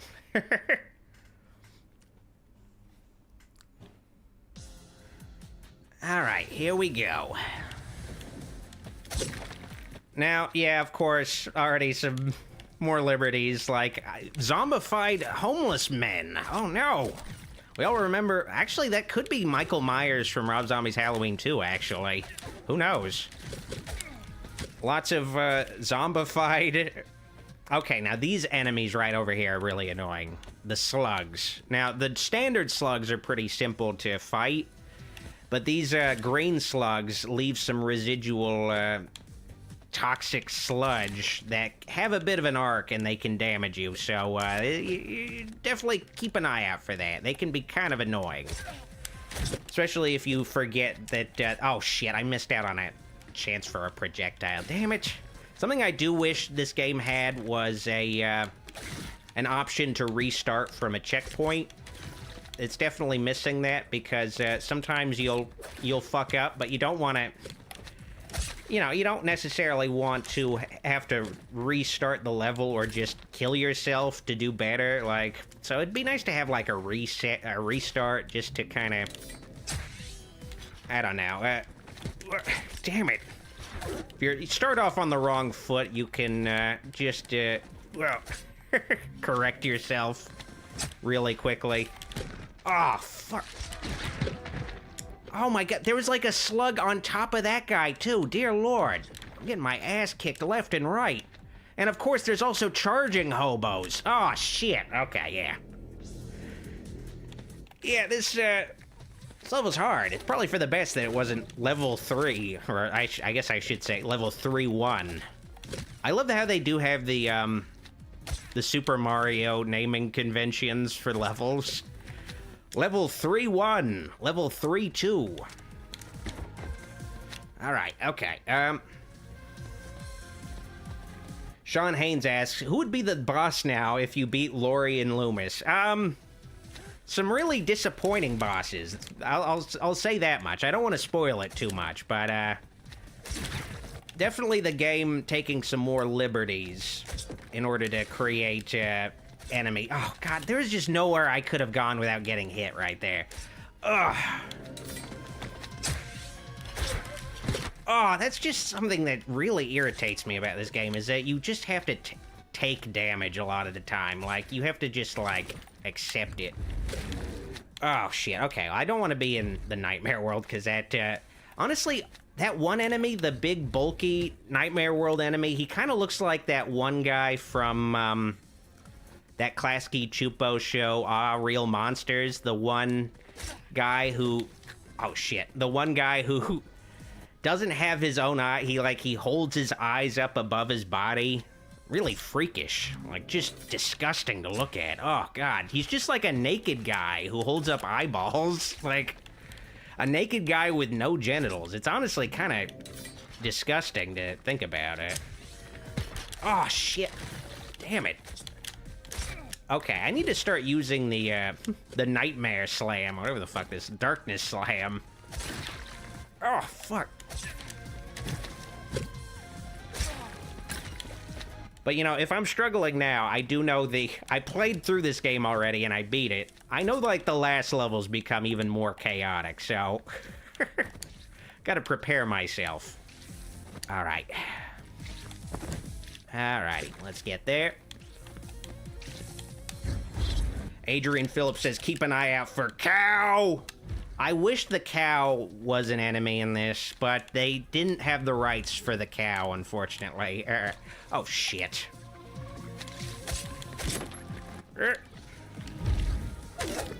Okay, sometimes when you do spawn into the regular world or into the nightmare world and there's an enemy on top of where you spawned, the enemy will instantly die. So that's nice. You know, that's nice that the game does that, because it doesn't have to do that. Sometimes the enemy will just hurt you, though, but it's nice when the game is like, no, we'll just make it... Oh, shit, I wanted to do the DuckTales thing. Oh, shit. It's nice that the game will sometimes throw you a bone and be like, well, you didn't know the enemy was there, so we're gonna give you this one. Xavier the God has a super chat. What do you like more, Scream 1 or Scary Movie 1? Well, yeah, I gotta go with Scream 1. Scary Movie 1 is a... funny movie. I mean, it's the only really good scary movie, or actually the only one of those movies that's even good. Scary Movie 3 has some good moments, but it does feel like I don't know, it doesn't appeal to me as much. It's a funny, like, Scary Movie 3 is funny, but it doesn't have, like, a cohesive thing that it's parodying. It's like a hodgepodge of things, where it's a parody of Signs, which is such a questionable thing, like M. Night Shyamalan's Signs, because it's not really a scary movie. It has one scene that's scary, but it's not really a scary movie. Signs and The Ring, and it's just not they're not like a good match for each other. They don't really do... They do the best they can with it, but I feel like it would have been better if it was just exclusively a parody of The Ring, I suppose. Like, one cohesive, like, the thing that makes the most sense to parody, I suppose. I don't know why they were like, we also have to parody Signs, but they did have some funny Signs jokes. Maybe that's the reason why they were like, we gotta parody Signs as well, because we have these Signs jokes like, oh, look at how big the hat is, or what if the aliens were just gray aliens? Like, they had some funny Signs jokes, but I don't know. It's just not as good as, like, well, we're mainly parodying Scream, but there's also some, you know, some other Kevin Williamson stuff, like I Know What You Did Last Summer in the mix, and some parodies of other things, but it's mainly Scream. Anytime I see these platforms, it makes me think of Buzz Lightyear's wings.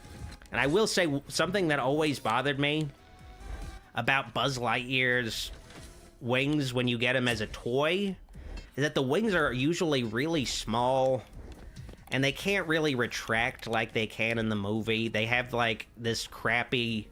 They'll have, like, this crappy shell over the wings that can, like, pop off.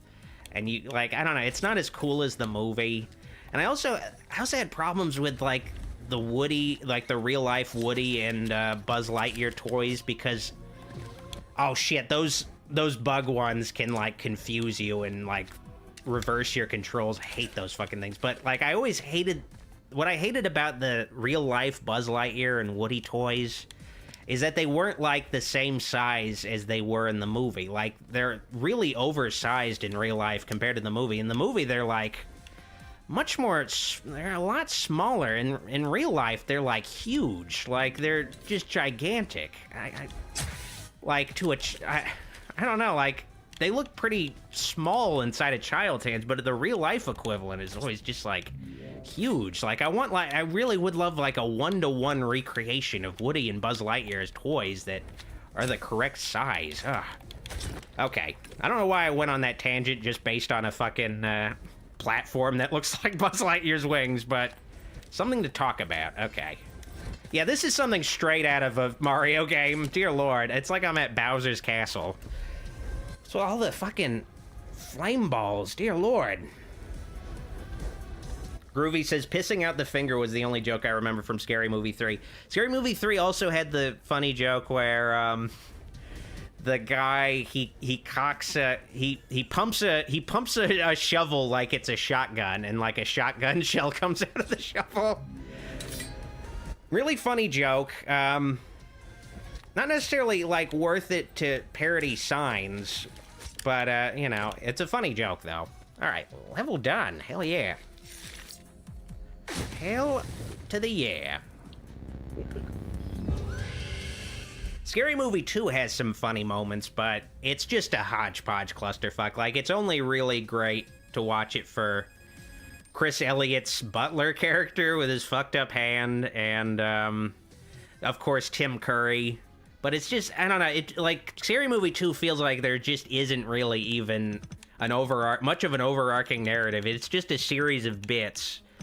And, like, towards, like, the last, like, that last half of the movie, they've gone through all the best bits, and it's just, like...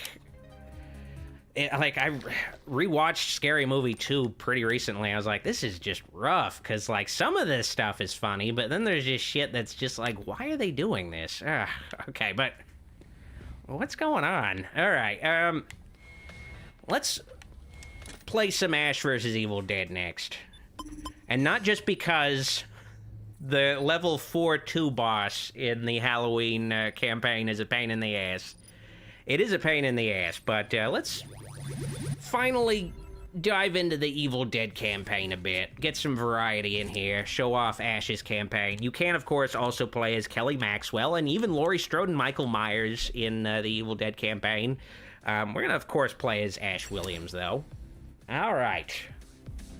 Now, I've beaten the Halloween campaign. I have not beaten the Evil Dead campaign before, so I'm not as familiar with the Evil Dead campaign. I did mostly get this RetroRealms pretty much just to be able to play a new Halloween game. The Evil Dead game to me is more of a bonus, which is fucked up to say, because Evil Dead is great, but there's been so many fucking Evil Dead games. Like, a new Halloween game. Who knows when because there's gonna be another Halloween game in Unreal Engine 5 who knows when that's actually going to come out. Maybe it'll come out next year for Halloween, but who knows? I don't know. Hopefully. But anyway, hey, creep. I'm looking to get a little shut-eye here. Ashley Williams, you are ordered to surrender the Necronomicon to me. So, the Overlord is the common denominator between the essentially 8 campaigns of this game across the 4 characters, the 2 campaigns. You're always going to be going up against the Overlord, no matter who you play as or what campaign. It feels kind of lazy and cookie cutter to just have this one-size-fits-all overarching villain, but, you know, whatever. Ashley Williams, you are ordered to surrender the Necronomicon to me. I don't know who you are, but no one orders me around, unless I'm very drunk, you're a lady, and we're in Vegas. I am the Overlord of the Nightmare Realm. Oh, okay. And I intend to take control of this world and all worlds, fill them with monsters of my creation, and control them with fear and loathing. Fear and loathing in Las Vegas? It couldn't be. For that, I need to harness the power of the Necronomicon, so I command you to hand it over to me immediately.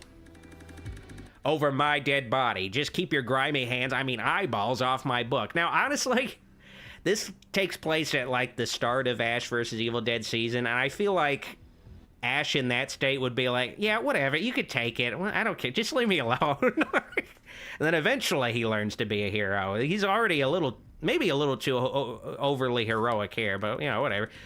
Oh, Ashley, it amuses me that you think you have a choice. Alrighty, well, he took my Necronomicon. That's not good. That's a plot twist I should have been expecting. I mean, it's not that crazy. He's like a magic guy. He used magic to open up your trunk to grab a book. Like, it's not much of a twist, Ash. My power is immense. But with the Necronomicon in my possession, I will have the power to conquer your realm and all the realms of the universe.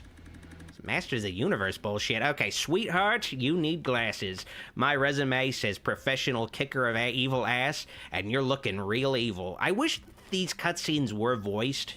I can't imagine it would have taken too much effort to... At least, I don't know, because, like, you don't have to voice Michael Myers, obviously, but, you know, I feel like you could get Bruce Campbell into a recording booth to record, like, I don't know, like 5 minutes of dialogue. I don't know, but anyway. Your past heroics mean nothing, Ashley. Now that I possess the book, I can unleash horrors worse than a mortal like you could ever imagine. It's kind of fucked up also because this game is, like, just the Evil Dead component is nearly the price of the Evil Dead game, like the 3D asymmetrical Evil Dead game. It's kind of fucked up to think, like, it does feel like, I don't know, I don't necessarily, I'm really hoping RetroRealms goes on sale soon, because the price I got it for, $50 for the whole package, is just, I don't know, it's highway robbery. Trust me, my imagination is pretty vivid. Witness the full wrath of my new power. Like, it's almost AAA game price for what is essentially like a really good but low-budget 2D side-scroller. Okay, Mr. Overlord, I hate magicians, but I'll hand it to you. That was a cool trick. Except you forgot an eyeball. Maybe it opens a portal to the Overlord's Nightmare Realm. Or maybe I drank too many pink F's last night. Any case, it's kind of weird. It's the same thing with this and the Evil Dead game.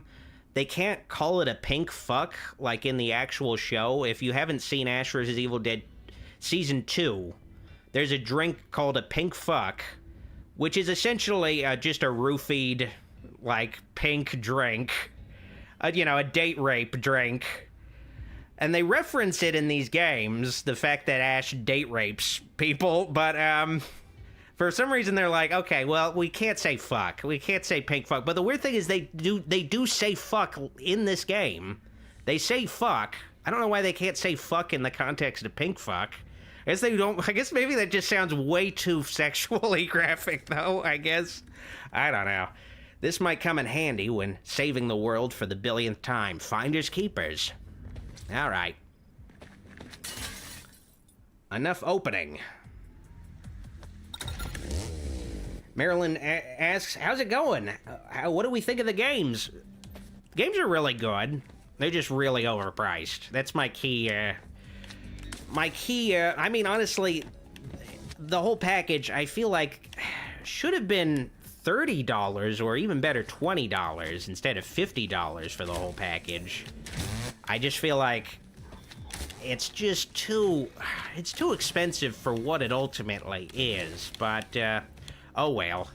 Now, essentially, the game plays pretty similar to how I've been playing Michael, but the key difference with Ash is that he's a lot faster, he's a lot more agile, which is kind of funny because he's a guy who's like pushing 60, but, you know, he can move a lot faster than Michael, but he does a lot of the same stuff. He goes to the Nightmare Realm, and he enters, like, a different version of the map.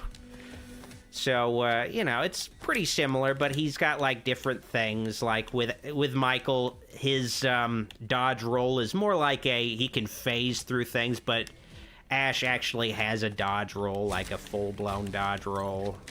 And, like, the power-ups and stuff are different between Ash and Michael. Like, Michael's points were candy corn for some reason, and Ash's points are just actual money. Like, money, and, like, he's healed with pink fucks instead of hypodermic needles. Alright. Man, there's people getting fucked up by deadites in the background. Sucks to be them. Alright. Yeah, okay, also, you do get to use the boomstick, but it's like, you have to hold down the attack button, and then you can use it. You can't just, like, continuously fire your boomstick. Oh, shit. You gotta, like, pay attention. Like, sometimes enemies also, of course, do respawn, which can be a little annoying when you're like, oh, wait, I want to go back and do something, and there's, like, a guy just walks up into you. Okay, alright. But, you know, Michael and Ash both have, like, the DuckTales hop move that they can do, you know. They're very similar, ultimately. Same thing with Laurie and Kelly, who I might show a little bit of. They play pretty much similarly. They just kind of reskin things and have, like, different special attacks. Need to move your butt, pal. You can't be my problem today. Help me! Help me! I realized the font they use for the text looks a lot like the font used in It's Always Sunny in Philadelphia. Hey, no fair playing for... Hey, no fair playing to my soft side. I've got demons to kill. Oh, wait, he's a deadite. I should have saw that coming. The Overlord sees your every move, Ashley. You'll never defeat him. I thought he was going to say Ashley right there. All right, let me just hit this guy. All right. A lot of build-up to nothing. Looney says Michael's currency is candy corn because they equal Halloween. Well, yeah, I know candy corn is a Halloween thing, but couldn't have picked a better candy. I guess candy corn is the only Halloween candy that anybody will have during it's the only I suppose it's one of the few Halloween exclusive candies. Like, nobody's getting candy corn on Christmas. If they are, they're like fucked in the head or something. Like, I suppose it is just the one copyright free exclusive Halloween candy that I can think of. I guess there's also popcorn balls. That's not really candy, but it's a treat I associate with Halloween, I suppose. But why candy, though? Like, why candy is a current? There gotta be something better, like, ugh. Honestly, Michael should be healed not with, like, green hypodermic needles, but with, like, eating dogs. He should be able to eat dogs instead to heal himself. That's how he continues on. Now, I'm, like, not using a lot of the special... What? Is that thing? Whoa! Oh, wait, no, it's probably Ash's hand. Never mind. I always forget Evil Dead has its own version of Thing, who will sometimes give the finger. All right. I hope someday we get an official Addams Family thing where Thing gives the finger. I don't think he's ever given the finger in any Addams Family things, which is such a shame. Hopefully. I know they can't really have that in, like, the animated movies, but maybe in Wednesday he can give the finger or something. I don't know. It's possible. Now, for some reason, one of Ash's projectile weapons is just a sword. I'm guessing that's a reference to Army of Darkness, which is kind of interesting because Army of Darkness is something they tended to try to avoid directly referencing in Ash vs. Evil Dead. But, yeah, because I don't even remember Ash ever having a sword in the show. Something I think of more with Army of Darkness. But then again, I don't know. Universal has become a little more lax about letting main series Evil Dead things reference Army of Darkness shit. But then again, it's ultimately a sword, but it's just interesting that there would be an Army of Darkness reference at all. Like, it's nice that it's there, but it's just surprising, I suppose. I guess I don't dislike the reference, it's just a little surprising that they'd reference it. I think they'd be a little leery about even risking legal ramifications of just even implying that this is connected to Army of Darkness when it really is. Okay. Oh yeah, okay, alright, got that page nice and easy. Sweet. Bovin says they had the Kandarian dagger in the show. Yeah, I mean, the Kandarian dagger is one of the projectiles I think you can get, but this is just like a regular sort of King Arthur sword. It's not a Kandarian dagger, really. I didn't even really use the Kandarian dagger that much when I got it earlier. I think I got it, though. I don't know. Maybe, I don't know. Admittedly, I'm not as familiar with the Evil Dead campaign in this game compared to the Halloween one, so I don't know.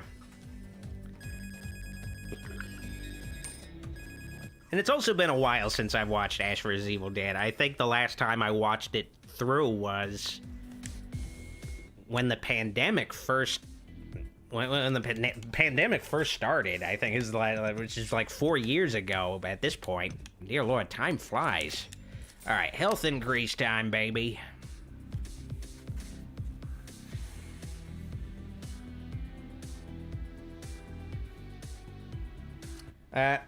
Looney asks, you sure you're not thinking of Ash's hand flipping him off? I am thinking about Ash's hand flipping him off earlier.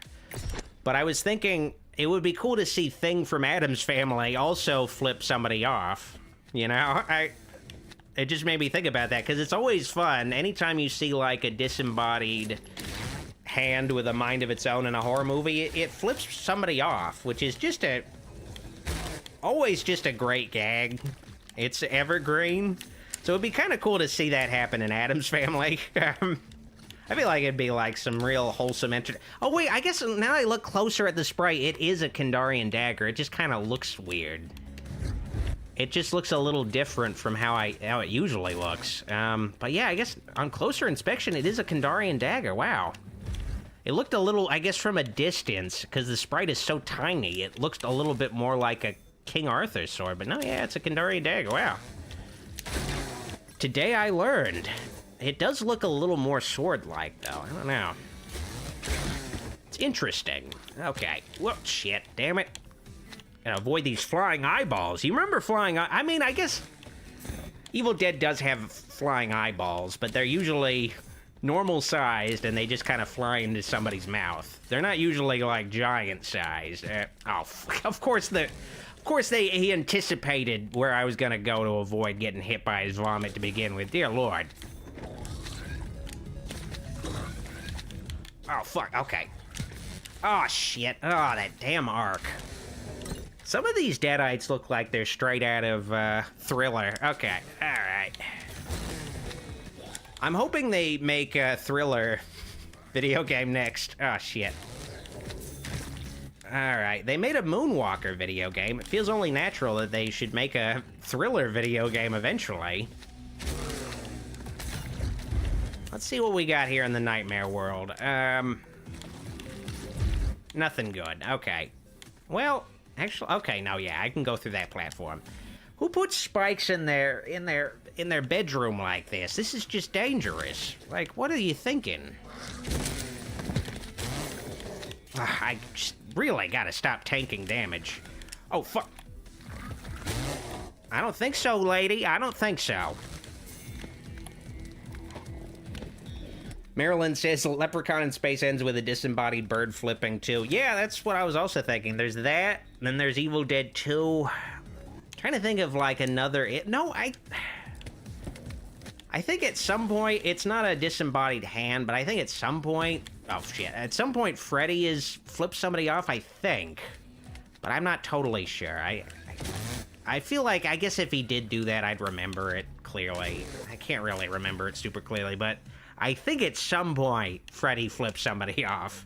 Ricky has a super chat. Thank you, Ricky. Do you agree or disagree with Adam Marcus that Jason is a deadite, making Evil Dead and Friday the 13th being in the same universe, or Marcus's wishful nonsense?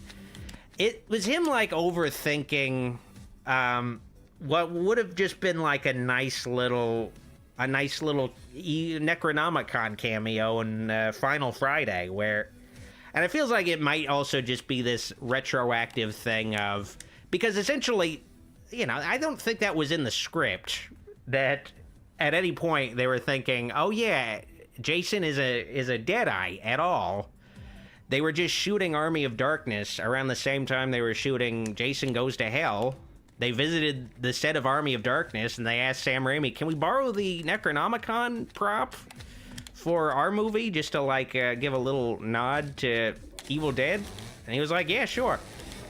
And I feel like just years later, Adam Marcus was like, yeah, no, Jason's supposed to be a deadite. That's what I was doing with that movie. He was like, the Voorhees family had some kind of, deadite bullshit. They had the Necronomicon, and that's why Jason is invulnerable. Because it's like, Jason Goes to Hell already doesn't really fit into the Friday the 13th series at all. Like, it only really connects to Freddy vs. Jason somewhat directly, in the sense that Freddy vs. Jason starts with Jason already being dead and in hell.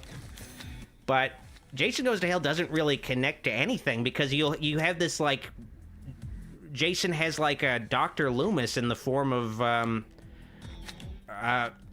am I thinking Creighton Duke? I was thinking Raoul Duke for a second from Fear and Loathing in Las Vegas. Yeah, you have Creighton Duke, who's a character who acts like he's been hunting Jason this whole time, like Dr. Loomis with Michael. But we've never seen the guy before. They act like there's just been these tons of things that have happened in the Friday the 13th series. It feels like, I don't know, that's one of the issues I have with Final Friday, is that it feels like such an unearned final chapter. It presents all these things like Jason being like some kind of snake demon or whatever, and having a nemesis and all these things, when that shit's just never been established up to that point. It just doesn't feel earned. I don't know, it bothers me. But, what are you gonna do? What are you gonna do? The movie came out. I might not like it, but some people do. And, it is what it is. But I don't like the idea of Jason being a deadite. I like the idea of Jason being his own thing, separate from another franchise. Because it also just makes it so Friday the 13th is retroactively an Evil Dead spin-off series, which I don't like that idea at all. Dear Lord, it's terrible. It's just a really bad idea. Okay, thanks, Vivian, but maybe this isn't the best time to clean my septic tank. Oh, it's my pleasure. Everything must be spotless for my pumpkin. I really felt bad for this old lady from the first episode of Ash vs. Evil Dead. She, gets pushed around by Ash. And she just takes it. She does everything for him. She's clearly a more age-appropriate love interest for Ash. He treats her like shit when she's literally handling her shit. I mean, Ash is a bad person, though. He does some heroic things, but he's a bad guy. But yeah, I still feel bad for her. She becomes the first deadite. Well, I guess one of the first deadites Ash has to kill in the TV show. Granny, that smells awful. Definitely not the way to this guy's heart. Not everybody's trying to fuck you, Ash. It seems I've scared the living daylights out of your friend. Poor dear. But even with that stench, Vivian Johnson is hardly the stuff of nightmares now, is she? It'd be great if this boss battle was just an old lady with a bucket of shit on her head. Come on, man. What kind of overlord picks on nice little old ladies? Nice, you say? Well, I say it's time to give sweet old Vivian a great big makeover. Uh-oh. Man, she's a lot bigger than she is in the show. Didn't anyone ever tell you? Size doesn't matter. Giga Vivian, oh dear lord, okay. Oh, Muffin, you of all people should know that's not true. Now come closer to Mama so I can prune your pumpkin patch. Is she talking about his pubes? Okay, alright, let's do this. Fight Vivian Johnson, or isn't she Giga Vivian now, though? Okay, don't want to do that. Oh, shit. Oh, shit. Oh, okay, I thought she was gonna do some more of that charging bullshit, but no. Ah, dear lord. Okay, I gotta start using the fucking projectile weapons. Okay, come on, just come on over here. Now, I'm getting my ass kicked, obviously, but it's only because it's been a bit since I fought a boss. You get back into the groove of things. But the Evil Dead campaign, I've noticed, is... Oh, shit. I know that's Vivian. Come on.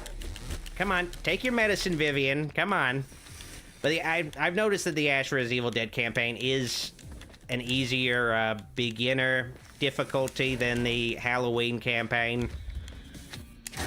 At least in some areas. Like, I was getting my ass kicked a little bit, but, you know, that was still a little more manageable than Mr. F from the Halloween campaign. For dead-eyed eyes only. All right. Do I want health increase? Let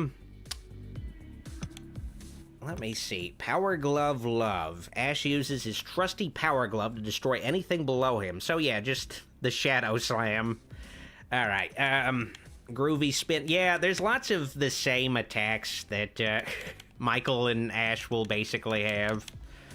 Okay. Not super creative between the different characters. They are ultimately pretty similar. Just kind of reskinned, but you know. What are you gonna do? Aaron asks, hey, how are you? I'm doing pretty good. Played some RetroRealms. Okay. I do appreciate the Evil Dead campaign doesn't have as many wordy cutscenes in between levels. Kind of go straight to the level instead of having to read a bunch of fucking cutscenes. So I'm not really playing this game for the story, honestly. Surprise, I know, but yeah. Oh shit. Oh fuck. Oh shit. Yeah, this level introduces I guess plant-like deadites that will pop out of the ground, try to stab you. So you gotta definitely look out for those guys. Definitely lots of mixed drinks in these woods. Damn. Oh fuck. I don't think so. Now I could get that Necronomicon page, but I'm not going to. Yeah, that thing's gonna pop out of the ground any second. I just know as soon as I like jump up on that platform, it's gonna pop out. Yeah. Luckily I was in safety, thankfully. All right. Insane Howcow says, oh shit. Insane Howcow says, enjoying the stream. I'm glad to hear that. I'm enjoying the stream as well. I mean, it is a change of pace from the games I usually play that are... Oh shit. I touched my mic.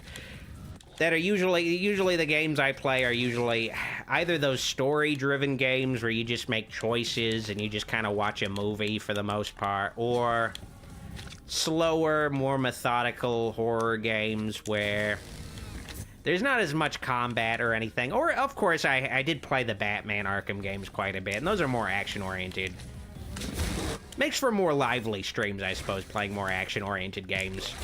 Horror tends to not be super action-oriented, though. Oh, fuck me. But I am getting my ass kicked like I am playing in a horror game, though, that's for sure. This isn't a scary game, but... still get my ass kicked quite a bit. All right. Whoa. All right, sweet. Got the Kandarian dagger. Okay, I could have that, or I could have the lamp. Yeah, I'd rather have the dagger. I might regret that, though. I might regret it. Oh, shit. Oh, oh, shit. Oh, shit. Okay. Now, is there a dash attack that Ash can do? I don't think so. That's something I do miss about, Michael. Because you already have, like, a projectile weapon that you can use that's better than the boomstick because it's instantaneous, so I feel like the boomstick, not super useful, unless you're really desperate for a projectile weapon. But, you know, I guess it's nice for when you have it teed up, and you can, like, attack an enemy that's about to get you faster than you could whack it. Azaz asks, Doctor, have you watched Hellboy movies and read comic books? Yeah, I've watched the first two movies, of course, and I've read some of the Mike Mignola comics, but I'm not super engaged with the Hellboy lore, admittedly. I do like the Guillermo del Toro movies, of course. Oh, shit.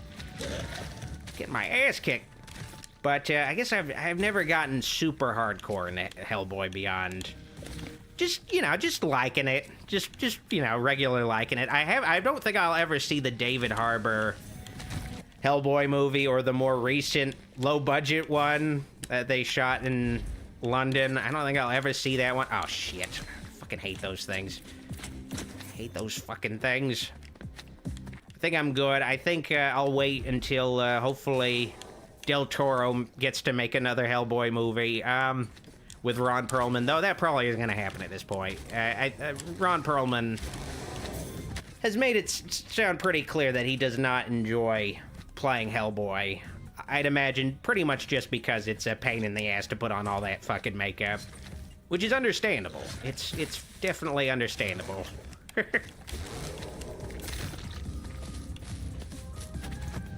Alright.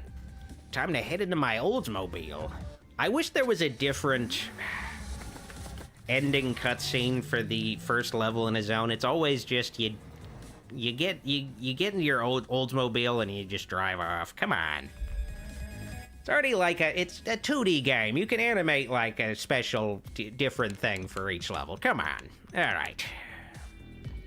It's not exactly like Sonic the Hedgehog where you're always passing a signpost or jumping on like a fucking capsule machine. Come on, you can do a different animation. All right. Okay, so I don't have any funds, much like in real life, so let's move on to level 2-2.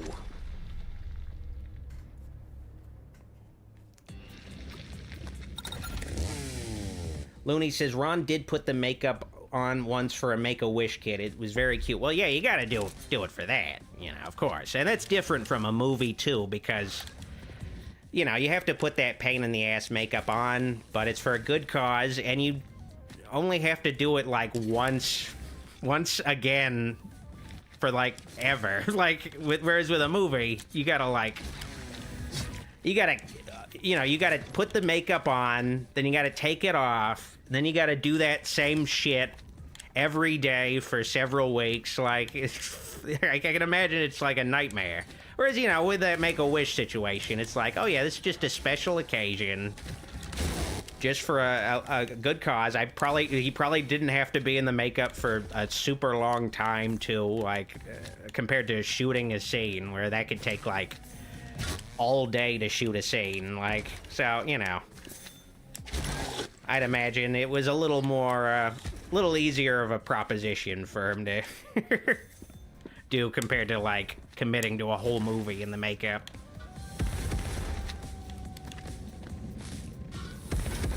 That's something I did appreciate about the Del Toro Hellboy movies, is that they generally were, anytime they could get away with it, just practical effects. Like, they could have easily made Hellboy a computer-generated character and, you know, save some trouble having to, like, do all the fucking makeup. Same thing with, like, Abe Sapien and all the other fantastical characters. But no, they went to all that extra effort to make sure everybody nearly everybody, every, like, fantastical creature is just somebody in makeup instead of CGI.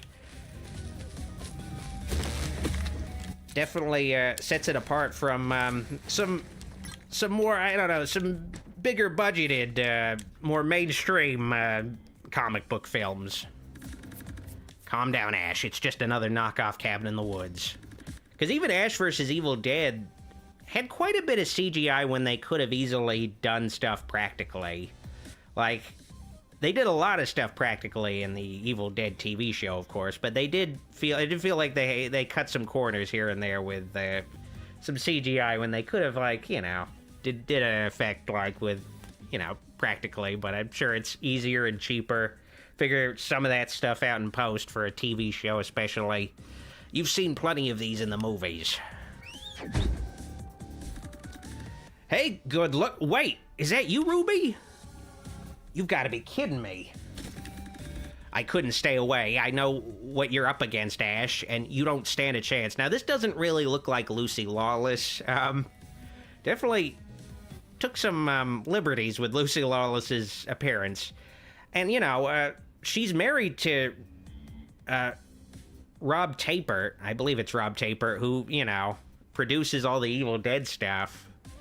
And, of course, also licensed the rights to this game, so I feel like they could have drawn a more, a closer to Lucy Lawless version of Ruby here, but whatever.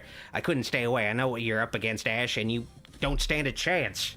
Not the first time I've heard that, Demon Lady. Ash, trust me, I'm here to help.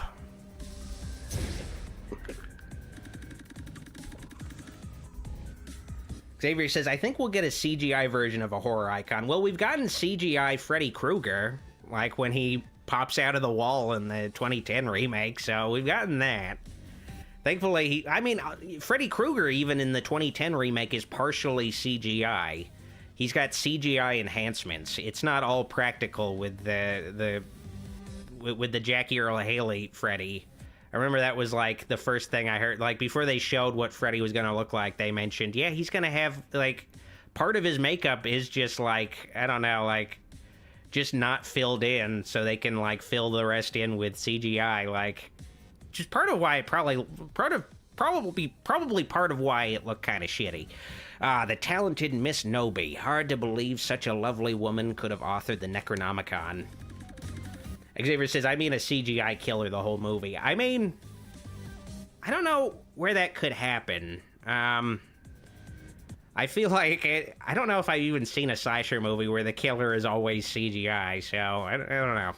But since I have possession of the book, that means I can now control you, Now, Ruby's super powerful. She shouldn't be controlled by this overlord schmuck. Yes, my overlord, I exist to serve you. Well, ain't that a slap in the kisser? You said you were here to help me. I must answer to the power of the Necronomicon, Ash. Honestly, Ruby should be the villain in this campaign, not this overlord, dude. And right now, it's commanding you to escort your friend to the basement. I'm sure that'll bring back some very vivid memories, Ashley.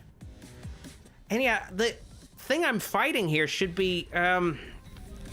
Noby, the witch. It shouldn't be Ruby. Then again, this is, I forget. This is based on season 1 of Ash vs. Evil Dead, though. Not necessarily what happens in the movies. I gotta forget about that shit. Regardless of the circumstances, Ash, we're absolutely ecstatic you dropped in for a visit.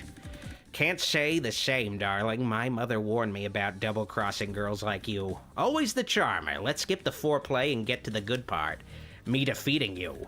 Luckily, the Overlord gave me the remarkable power of unlimited spawn regeneration. Lucky for me, not so lucky for you. So this isn't really a boss battle. This is just a gauntlet. I'm just gonna fight a bunch of deadites that she whistles to jump in. Starts out pretty easy.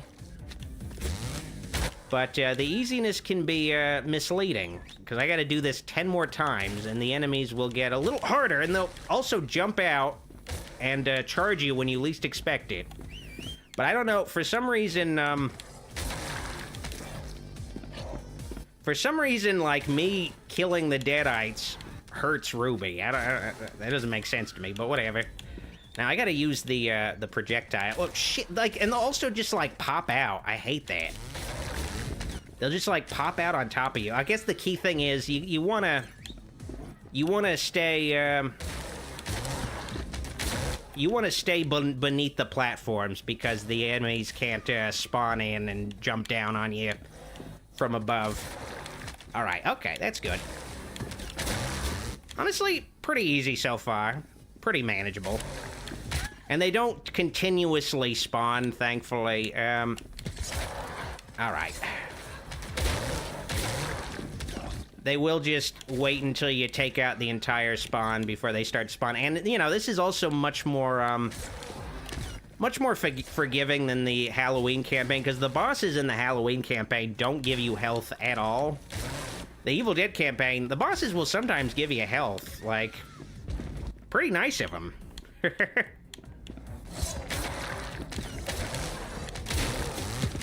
They didn't have to do that. So sweet. Oh, shit, like, I hate when I'll just, like, I don't know, like, there's no way I'm gonna know that's gonna happen. Ugh. Oh, well. Oh, God, okay, that was close. Fuck off. All right. Okay, I think that's it. All right, cool. Okay. Pretty simple, cut and dry, level complete. Hell yeah. That's what I'm talking about. Way Cool Dude says, I'm going to bed. Have a great night, everyone. Good night, Way Cool Dude. You're way past cool. All right. Azaz says, it's morning over here. Still have a good night. You gotta be like, in Australia or something. Like, damn. It's morning there. It's like late at night here. It's 11 p.m. Chris P. Bacon asks, how's it going, Doc? Doing okay. Just playing through Ash vs. Evil Dead. Having a fine time of it. So yeah, you can see if you play through the Halloween and Evil Dead campaigns in RetroRealms, you'll see like certain assets and, you know, gameplay mechanics kind of recycled between them. Like, there's oil slicks here, and that's actually might be why they made a full Phelps garage level. They might have started out with these oil slick hazards in this level. They're like, oh yeah, there's a garage level. Let's just build a whole level around the oil slicks. Like, and there's just guys just throwing propane tanks, which makes more sense in this context because it's a Deadite doing it. Whereas in the Phelps garage, they're just throwing propane tanks for, like, no reason.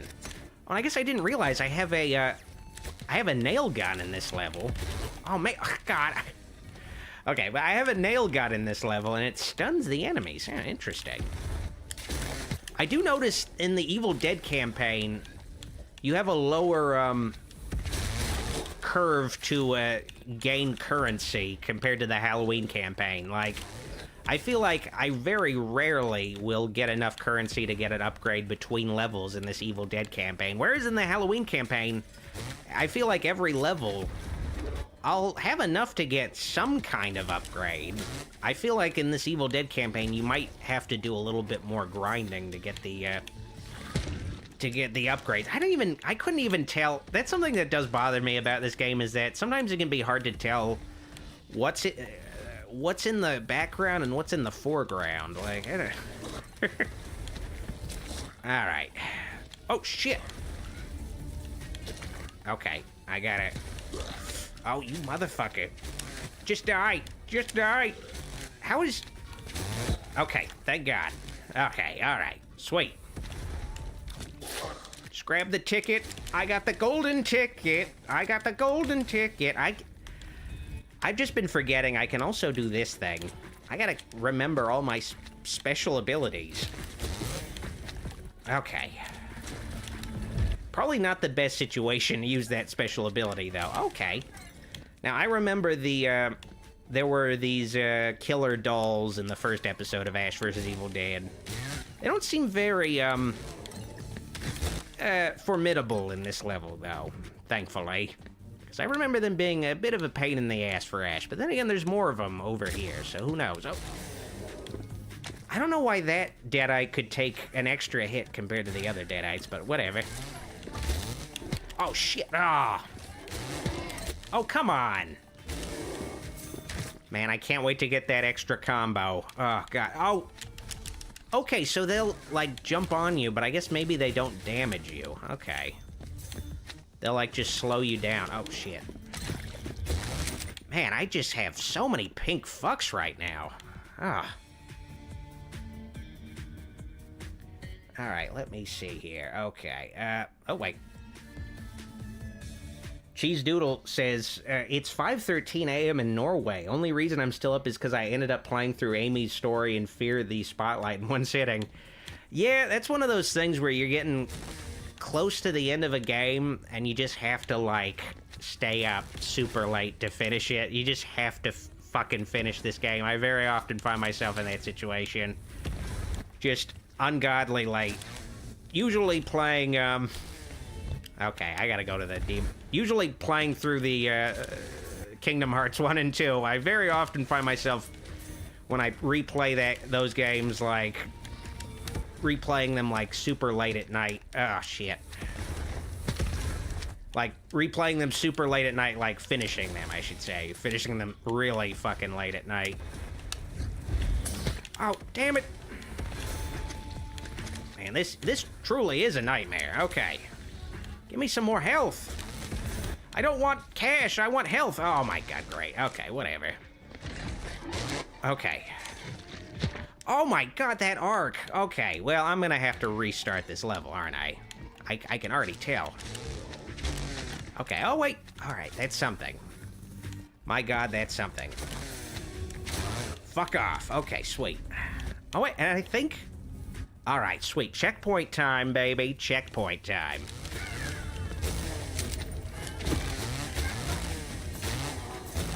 Alright, sweet. Okay. I'm like looking at the chat right now. Okay, I want the nail gun still. Oh, no, I want the nail gun, yeah. Marilyn says, have fun sawing and boomsticking, y'all. Bedways is right ways now. Yeah, I guess it is getting kind of late. Honestly, I lost track of the time. I thought this was going to be a much shorter stream, but it has ended up being much more on the longer side. At least compared to what I expected.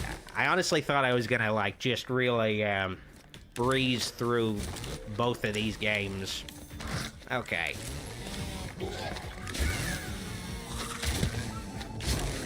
Alright. Just die. Just die, dude. Just die! Oh, fuck. Nope. Oh, you sons of bitches. Okay, I gotta use my... What the fuck is that? God, what is this shit? Like, the background is like, what is this? I don't remember this from the show. Like, these giant signs with, like, moving tongues? What...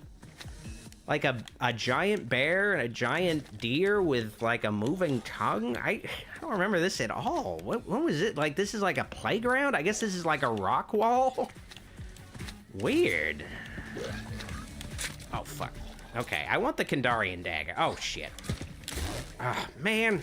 Okay. I don't remember all the spikes either. What's going on? Okay. Man, lots of just these, like, weird tongues at this children's playground. Dear Lord, what's going on? Oh, shit. I forgot I'm on an oil slick, too. This place is dangerous. Don't bring your children to this playground. For the love of God, don't do it. All right.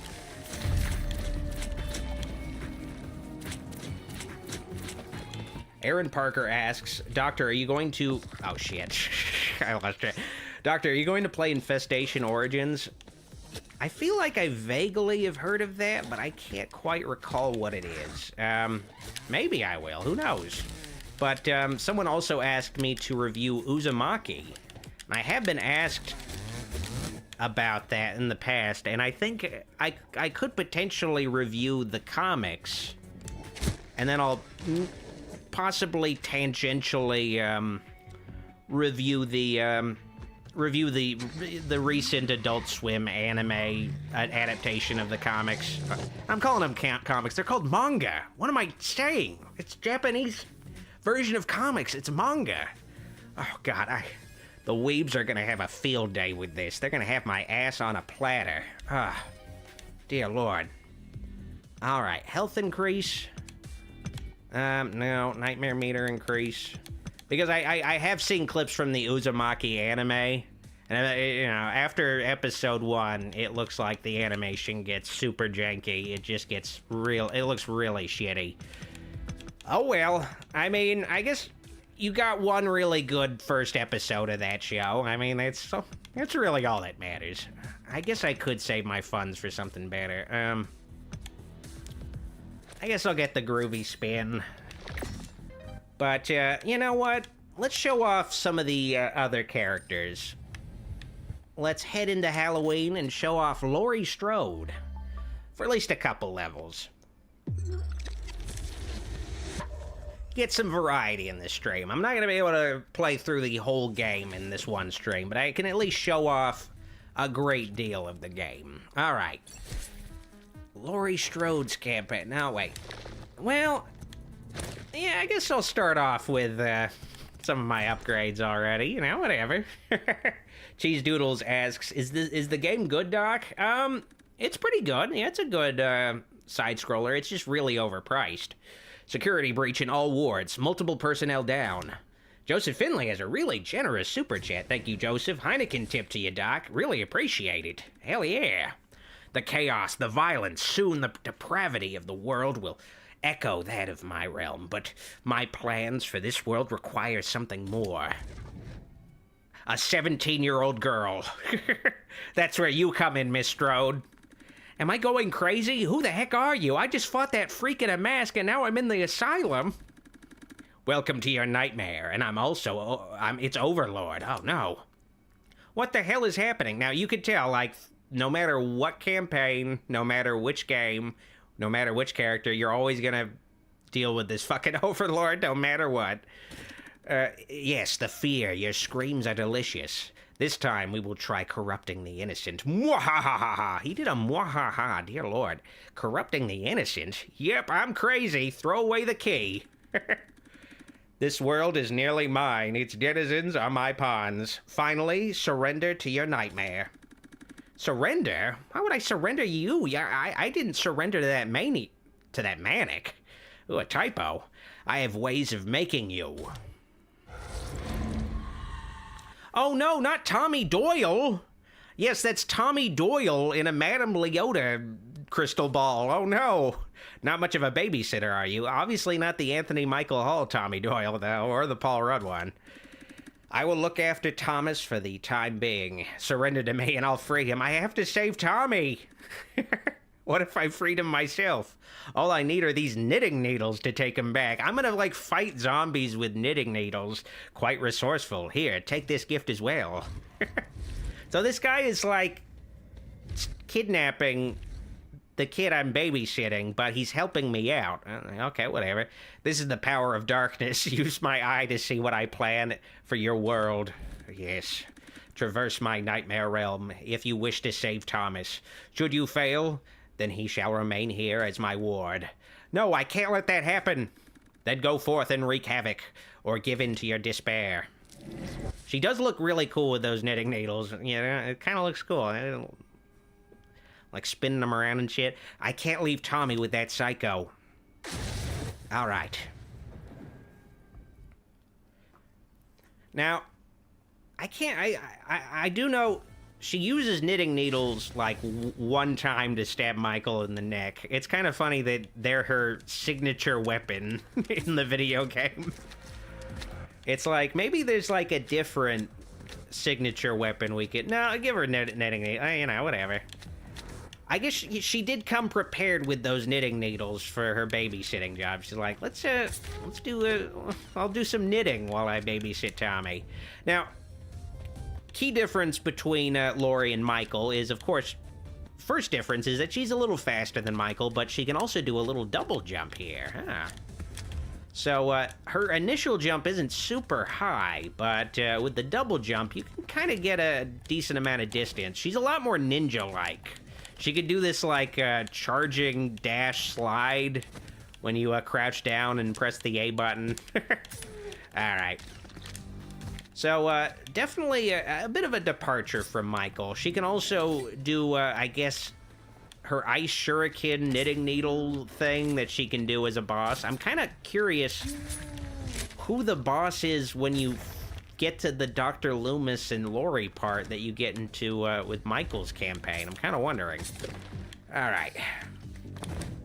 Aaron Parker says, see you later. It's 10:20 p.m. I'm in Alabama. I'm going to watch Vampire in Vegas. Hell yeah. Great to have you here, even if you have to leave eventually. I do notice there's a little spider in the foreground. That's cute. All right. Keep moving. All right.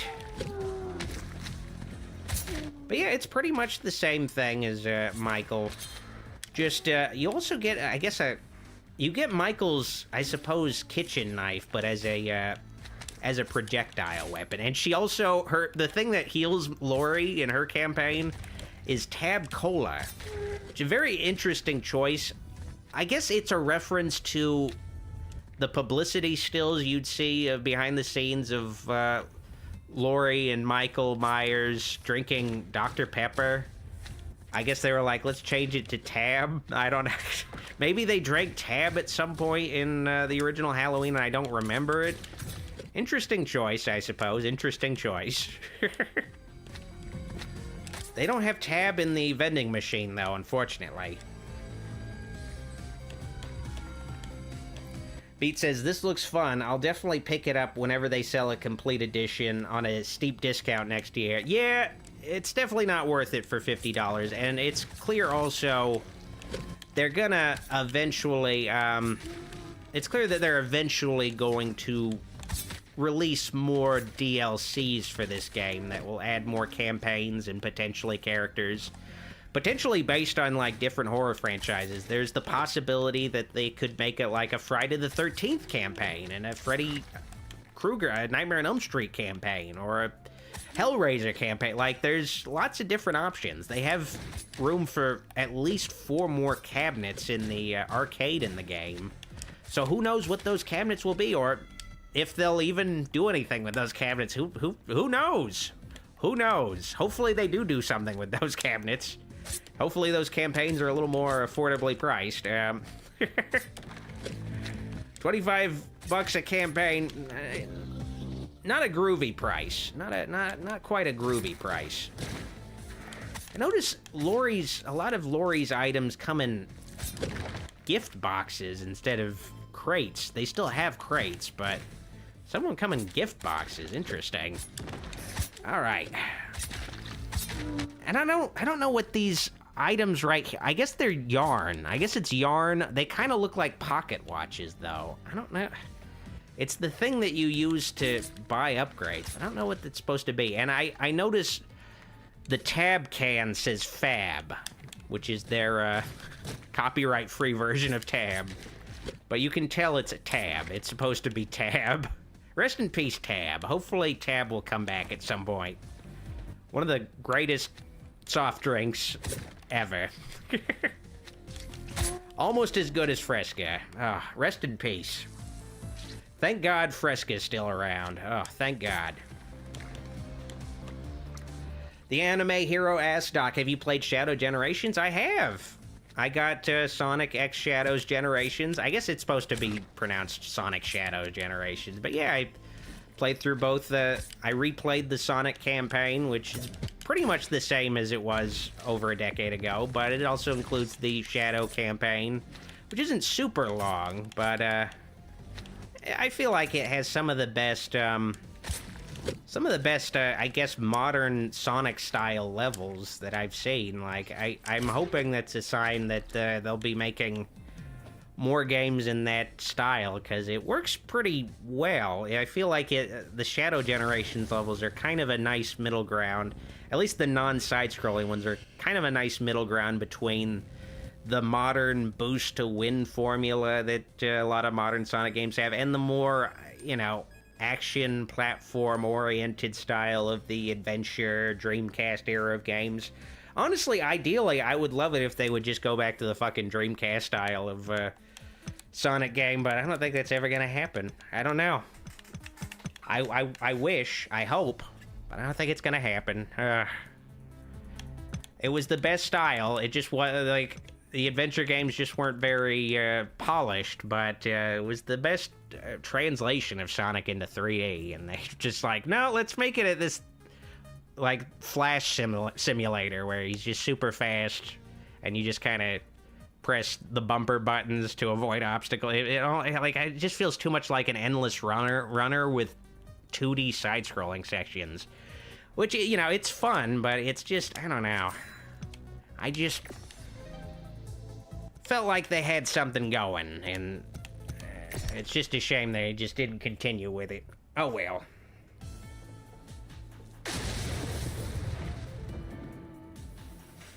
Arthur says, you had me thinking they discontinued Fresca for a second there, Doc. Don't scare me like that. Oh, I'm sorry. I didn't mean to say that. No, but Tab, unfortunately, no longer exists. It's a shame. Hopefully, it'll come back eventually like Surge. Which, I guess Surge, I don't know. I think Surge is gone again. It came back for a little bit, but I think it's gone again. Anytime I saw Surge out in the wild back when it was available, I'd always think it was like some kind of Goosebumps tie-in drink. Like the graphic design of the cans just give me like a serious Goosebumps vibe, like you're drinking Monster Blood or something. Definitely has that sort of spooky kind of edgy sort of 90s vibe to it. All right, let's fight some eyeballs. Whoa! All right. I think this is the third time ever there's been a Halloween game where you can play as Laurie Strode. You could play as Laurie. You could only play as Laurie in the Atari game, and you can play as Laurie in Dead by Daylight. This is, the first ever story-driven single-player Halloween game ever, and it's cool that you can play as both Laurie and Michael. Though you have to pay extra for Laurie, you have to pay $5 extra. Or if you bought the game when it first came out, you could get Laurie for free. Kinda. I mean, it should just be, should just be included in the package just forever. Like, the game is so fucking expensive for what it is. Like, so insane that it's just like, yeah, she's like she's just she's just this little bonus you can get if you buy the game early, so you can take advantage of FOMO. But she does play pretty satisfyingly. She feels very distinct from Michael. Much more snappy, much more stylish than Michael. Can do a lot of the same things, but sort of, I don't know, it looks cool. I do think it's weird that her signature weapon is knitting needles, but they make it look cool. They really do sell her as like some kind of ninja babysitter. It's pretty awesome. All right. I got my popcorn. Okay, now it's time to fight Mr. F. Xavier says Dead by Daylight added Lara Croft. That's weird. Not really a horror character. Are they ever gonna make a Dead by Daylight 2?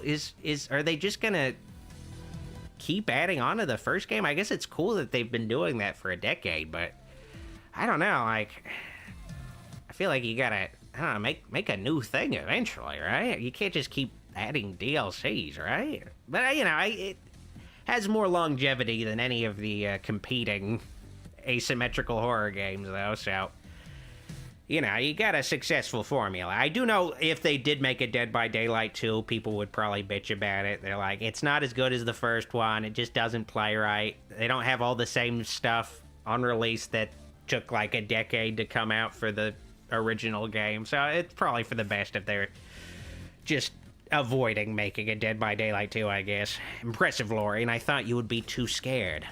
These people, they aren't human. What have you done to them? They have transcended their humanity by giving in to my power. Soon you will accept its truths as well. The only thing I've accepted is how much of a douchebag you are. Yeah, I could maybe, I don't know. I feel like that's something I could imagine Laurie saying in the recent trilogy, douchebag, but I feel like that's not something she'd necessarily say in 78. Feels like too much of a goody two-shoes. But whatever. Okay, allow me to introduce you to reality. This Laurie is a lot more gutsy. Mr. F. Arblogger. This is Mr. F. Will you end his madness or succumb to it? You know, Laurie's looking pretty fine arching her back like that in that drawing. Not bad, not bad. Argablarg! What a monster. He's uglier than that creep in my neighborhood. One would think so, wouldn't one? Mr. F is no Michael, but he should be more than enough for you. Now go forth, my minion. Argablarger! All right. Okay. Mr. F. All right. Should be able to school this guy. Pretty much the same basic idea. Just gotta... Okay, so her knife projectile weapon can't go through the enemies. It's not like a shotgun blast like the ones that Michael tends to have. It's a lot weaker, and I need to use her fucking double jump. Gotta use that double jump. Because she does not have a really high standard jump. Okay. But she's a lot faster. She can, like, get a hit on Mr. F and get away from him a lot more consistently than with Michael, who's just really slow and sluggish, at least with the standard. Oh, shit. Oh, fuck. I don't think so, dude. Just imagine, like, Jamie Lee Curtis, like, fighting this fucking dude. It's interesting to think about that. I'm just gonna jump over these guys. All right. Now, that's a Halloween movie I want to see. Jamie Lee Curtis fighting a hulking, gigantic, insane asylum patient. He kind of just looks like, I don't know, a really exaggerated Jason, but without the mask. Sorta. They're both bald brutes. All right. Take out one of those guys. Just gotta jump over the earthquake attack. All right, there we go. Oh, I don't think so, dude. Oh, shit. All right. Okay, we're doing okay. Yeah, I'm doing a lot better than with Michael. I feel like it's just easier to control Laurie. Though then again, I do have Laurie a little more specced out than Michael was. All right, well, yeah, that was pretty simple. Easier go of it with a faster character, more agile character than Michael. Michael's kind of the hard mode in these games, because he's just so much slower without his upgrades and everything. He can have a little bit of a tricky time, but then again, you should feel challenged playing as Michael. Like, Michael wants you to earn playing as him. Alright, now I'm just gonna show off Kelly Maxwell for a couple levels. Let's see what she plays like. Alright, there we go. Alright, there she is. Now, I'm gonna be right back. I'm gonna give my last shoutouts, and then we'll move on with the rest of the live stream. So, be right back in just a minute. SuperShag23 wanted me to plug his friend Phil's Twitch channel, Philip Schneider, where he's been streaming the Earthbound and Metroid games recently. Give his channel a follow today. Hamcakes Deluxe wanted to know on behalf of his friend Quirky if I found the Buffy the Vampire Slayer movie scary, and who couldn't be absolutely terrified by a vampiric version of Pee Wee Herman? Truly the most terrifying vampire in media. May he rest in peace. Rooster Montgomery wanted me to give a shout out to his brother Michael. When he sends you a package, fucking open it. Finally, I just want to give a shout out to Sean O'Brien for all of his support over the years. Thank you, Sean. And here's a full list of my shout out tier supporters on Patreon and my YouTube channel memberships. Their support is greatly appreciated and helps the channel to continue to thrive and grow through these many years. It wouldn't be possible without all their help. Thank you all from the bottom of my heart. thanks for watching. You fucking weirdos. Super little goulash cameo right there. All right, let's continue. Plays Kelly. See what she's all about. She's got a hammer. She's got like an AK-47 assault rifle kind of thing going on for her. All right, let's start a new game. Let's go. Captain Skittle says Mr. F looks like a nemesis a little bit. Yeah, he does look like Nemesis from Resident Evil 3. Kinda, yeah, quite a bit. Just not... his head isn't as fucked up. I know you're here, you son of a bitch. Show your ugly face. What's the matter? Scared I'm gonna kick your ass? Oh, man. Okay, don't be ridiculous, Kelly. You'll get yourself killed. Kelly's quite the spitfire. I've been slaughtering demons a lot longer than you. If you can survive this hellscape, Ash, then so can I. Now, if you don't mind... Hey, Overlord, I know you can hear me. Don't be a pussy. Okay, then. Don't say I didn't warn you. But I'll have a pink F with your name on it if you return... Dear Lord! I'm gonna roofie you once you get back from your adventure, Kelly. Alright, Ash. It's fucked up because, like, Kelly was almost going to be Ash's daughter. It was going to be revealed that through, like, a weird time travel thing, Kelly would end up being Ash's daughter. God. If I return, thanks for the vote of confidence, dude. Alright, here we go. Well, if it isn't Kelly Maxwell, as I live and breathe, what an unexpected pleasure. Does the Overlord live and breathe? He's like a demon vagina guy. What are you talking about? Pleasure my ass, you nasty piece of shit. And even more charming than I've heard. It's so funny that they do curse, but they can't say pink fuck. And, enough of the chit chat, mofo. Mofo, I'm here to defeat you and your nightmare demons. I've got credentials. How unexpected. A human volunteering to battle my minions. Of course, I can see why you would want to prove your mettle since you've always been overshadowed by Ashley Williams. Me? Overshadowed by Ash? Ha! He wouldn't be alive if it wasn't for me. But it's not fun if all you have to lose is your own life. So let's raise the stakes, shall we? Yes, shall we? Iron ball, I guess. What, you think I give a shit about an old Christmas ornament? This is not a mere ornament. This is a reliquary housing the soul of your dear departed mother. My mother? Before or after she turned into a deadite? A soul is a soul, my dear, and in my possession, your mothers will be condemned for eternity to my nightmare realm. Unless you can win it back from me. How's that for an incentive? What a dick move, asshole. Mom, can you hear me? Don't worry, I'm going to make this fucker pay. Sure you will, Miss Maxwell, sure you will. Alrighty, well, what a dork. He left behind one of his eyeballs. Ash said it helped him through some tough situations. Not that I need the help, but just in case. So Ash has already done his adventure, like, this is after the events of Ash's adventure. Alright. Let's see, okay, so, you know, Kelly has, I guess this is like a meat hammer. I don't know, like a meat tenderizer or something. It's hard to tell when it's like a sprite. It's been a while since I've seen the show, so it's probably a thing she had. Like, but Pablo and Kelly didn't have super memorable signature weapons compared to Ash. It seemed like maybe it was on purpose, especially when, like, their group is called the Ghost Beaters. But she can use an assault rifle. Obviously, you know, can get a lot more hits in compared to Ash's boomstick. Oh, yeah, oh, shit, you can also do a bit of an arc. Wow, okay, that's cool. A little bit of a Metroid kind of thing going on there. All right. Still, of course, she can do the DuckTales sort of bounce attack thing. All of them can do that. Okay, can she... okay, I don't have any special attacks for her, though, yet. All right. Whoa, okay. Of course, she also can go into the nightmare world and end up in a different layout of the level.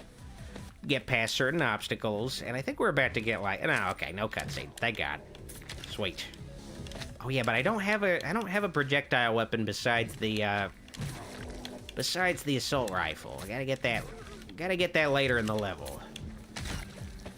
Okay, I think... Alright, here's the Kandarian demon. I mean, Kandarian dagger, not demon. Kandarian demon is something I think we'll maybe see a little later. I don't know why they weren't just like, let's make the overarching villain a Kandarian demon instead of Overlord. What the fuck's Overlord? Okay, so Ashley's special collectibles in the level are like round bombs. I don't know what that's a reference to. I don't remember that from the show either, but what, okay, hey, who goes there? Human or Deadite? Help me! I don't know what's going on! You sound human, but so did my mother. Oh yeah, her mother, okay. Your poor mother, who, you let that bad man eviscerate her with a chainsaw, Kelly. Bingo, Deadite. You think you can fool me that easily? Kelly's not easily fooled, unlike Ash. Alright. Oh, too slow. You had your chance to redeem yourself. Now prepare to be banished to the nightmare realm. Was this Yu-Gi-Oh? What are you... Oh, God. All right. You will be banished to the shadow realm. All right. Kaiba. All right, let's go.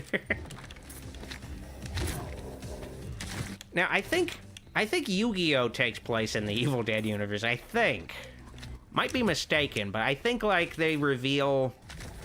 The cards are made out of pages from the Necronomicon, I think. I'm not totally sure, but I think that's the case.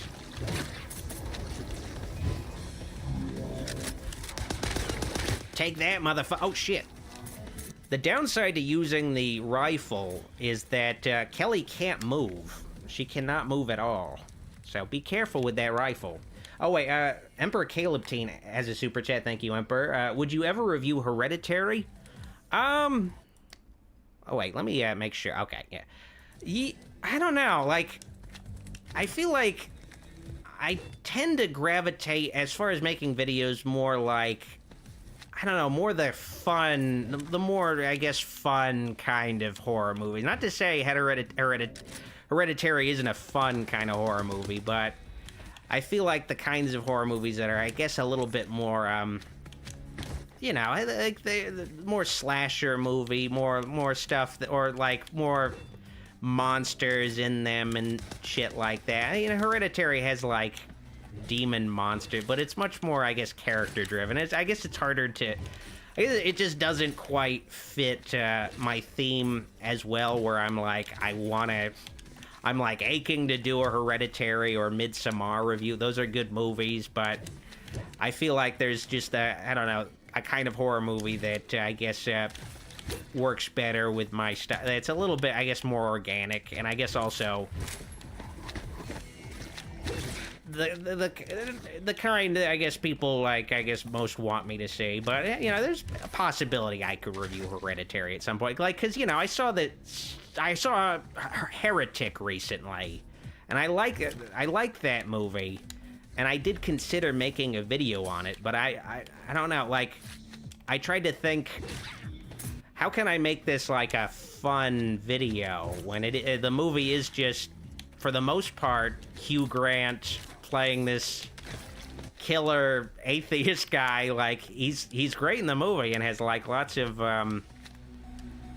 great dialogue and monologues and things, but it's like, I don't know, there's just I guess not a lot there where I'm like, for that kind of movie, for instance, where I'm like, oh yeah, this is, you know, it's got like, I don't know, like those fun kind of Scooby-Doo horror kind of things going on for it. It's super fun to talk about, where, I don't know, because it's like, but then again, a part of me still kind of wants to make a video on Heretic, just because, just to like, but I don't know, I feel like for that kind of movie though, I might want to wait for it to come out on home video where I have like footage from it to work with.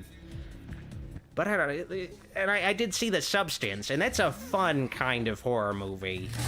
But at the same time, I feel like it deals with heavy themes that are much more, that are, I don't know, that women tend to much more, are able to much more heavily resonate with, the things involving body dysmorphia and body image problems, like how the entertainment industry, you know, basically manipulates and exploits women, like these kind of heavy themes that I could talk about, but I feel like I wouldn't have the authentic sort of I wouldn't have the like I don't have the same the cursor was on the fucking man. I don't have like the same frame of reference where I can like talk about those themes as well as a female reviewer could talk about those things in a more eloquent way.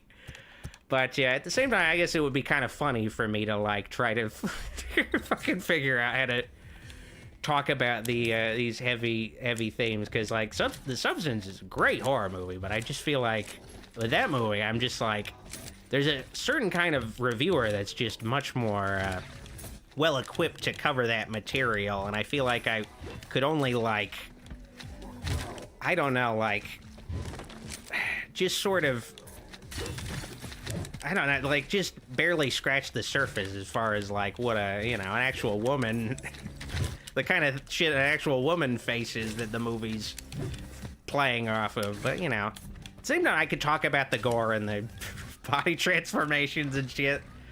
There's that, that stuff that I can, a little more equipped to cover. Not to say a female reviewer couldn't do that either. I'm saying a lady reviewer. Okay, that's maybe where they could do that as well, but I'm just, I guess, compared to that, better equipped to cover that kind of material. And then again, I guess maybe we all deal with body image, body dysmorphic issues, and we just aren't as conscious of it. I feel like women, of course, naturally deal with those issues more heavily than men generally do too. So it's just, I don't know. It's more, I don't know. Like it's more. I just feel like, I guess, I don't know. Generally, a woman would be more better at, I don't know. At the same time, I do want to cover The Substance in some way. I just need to figure out, like, I guess the right approach to it, I suppose. All right. Okay, shit. That is something, I do think about these things. Like, what's the approach to this video that I want to take? Like, what's my, what's the ultimate thing I want to say with a given video about a given horror movie? I do think about that stuff, and am I well equipped to discuss these things? Like for instance, like in the Night of the Living Dead video, I kind of just sort of did a joke about Dwayne Jones being a trucker. I didn't even discuss the innovative aspect of Dwayne Jones's race as the main hero of Night of the Living Dead at all, because I'm like, I'm just gonna sound like a fucking idiot talking about this shit. Like, I'm not equipped at all to talk about this shit compared to an actual African-American reviewer. So I'm just gonna make a joke and just like, allude to the innovative aspects, but I'm not gonna talk in depth about it, because it's just like, there's just like somebody who's better like equipped to discuss those aspects of that movie than me. I can only just kind of like, I don't know, sort of just give a more vague idea of how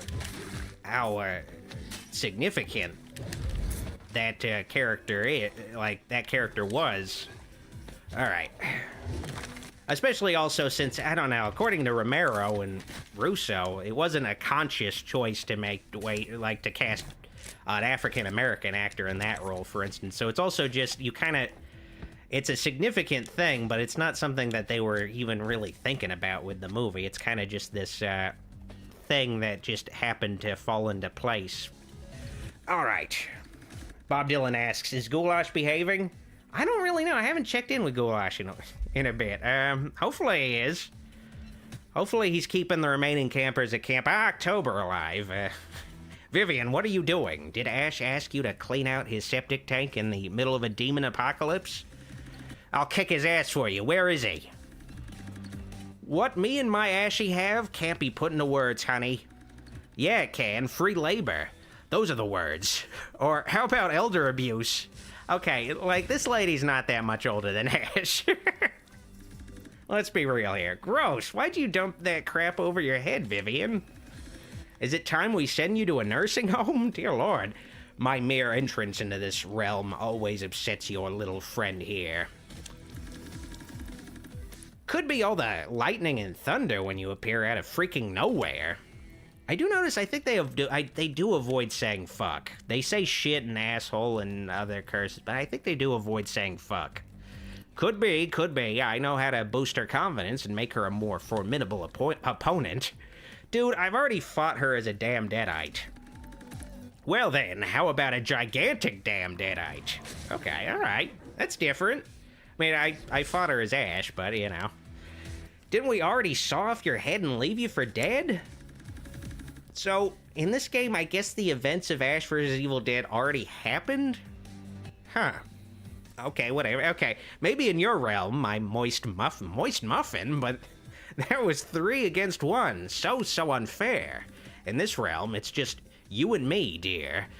Though this time, I have a large advantage. Ah ha ha ha ha. Now, I do notice, I don't know if Pablo ever appears in the Evil Dead campaign. Something I probably should have looked in ahead of time, but yeah, Pablo hasn't made any appearances. He's also, of course, not playable. Unfortunately, because I did like Pablo. He's really cool. Kind of looked like Kramer from Seinfeld with a mustache. Oh, shit. Oh, fuck.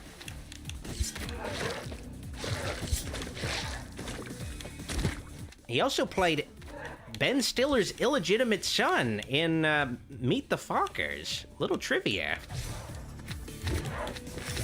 Need to rewatch Meet the Fockers sometime. Asshole! Alright, that's definitely Vivian. Oh, fuck off, Vivian. Fuck you. Alright. I think I just need to throw the dagger a bunch more and we'll be fine. Yeah, okay, yeah, that was easy. Alright, sweet. Alright, TJ asks, hey Doc, any excitement for Stalker 2 coming out this Wednesday? Not real. I mean, is that a game or I've heard of the Stalker games, but I thought they had more games than just 2. I've heard of All right.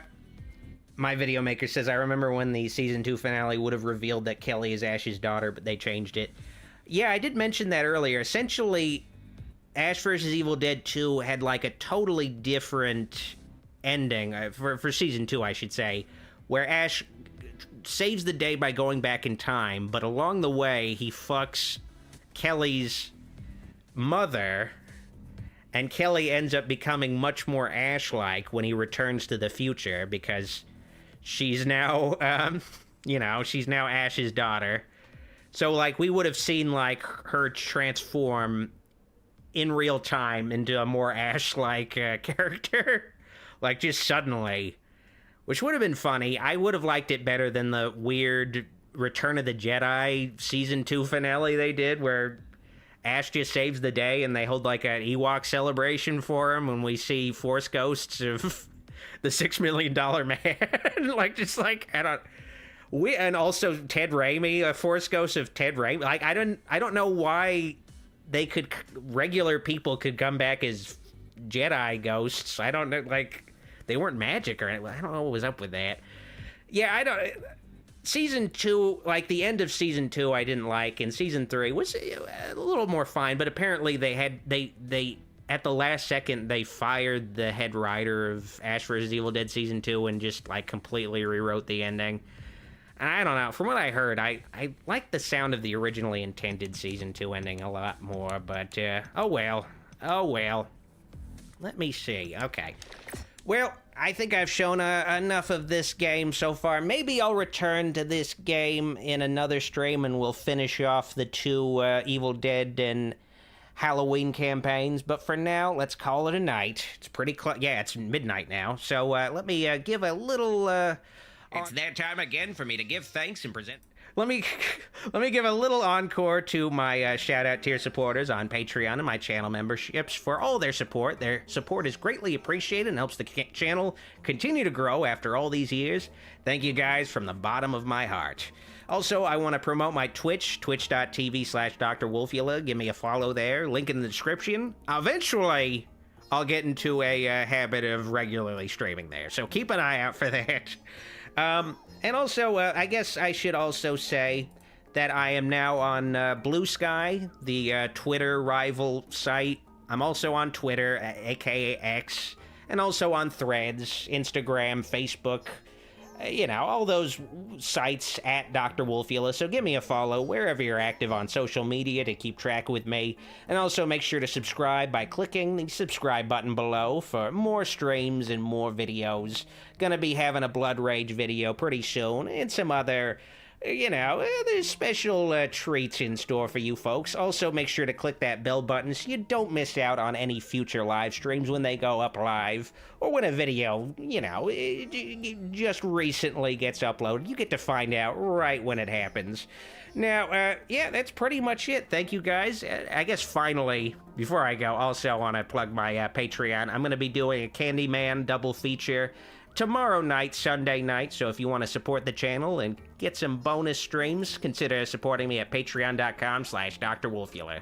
Alright, that's enough for me tonight. Thank you guys for watching. See you next time. Bye-bye. Hope you enjoyed this live stream. Why don't you watch another thing while I have your attention?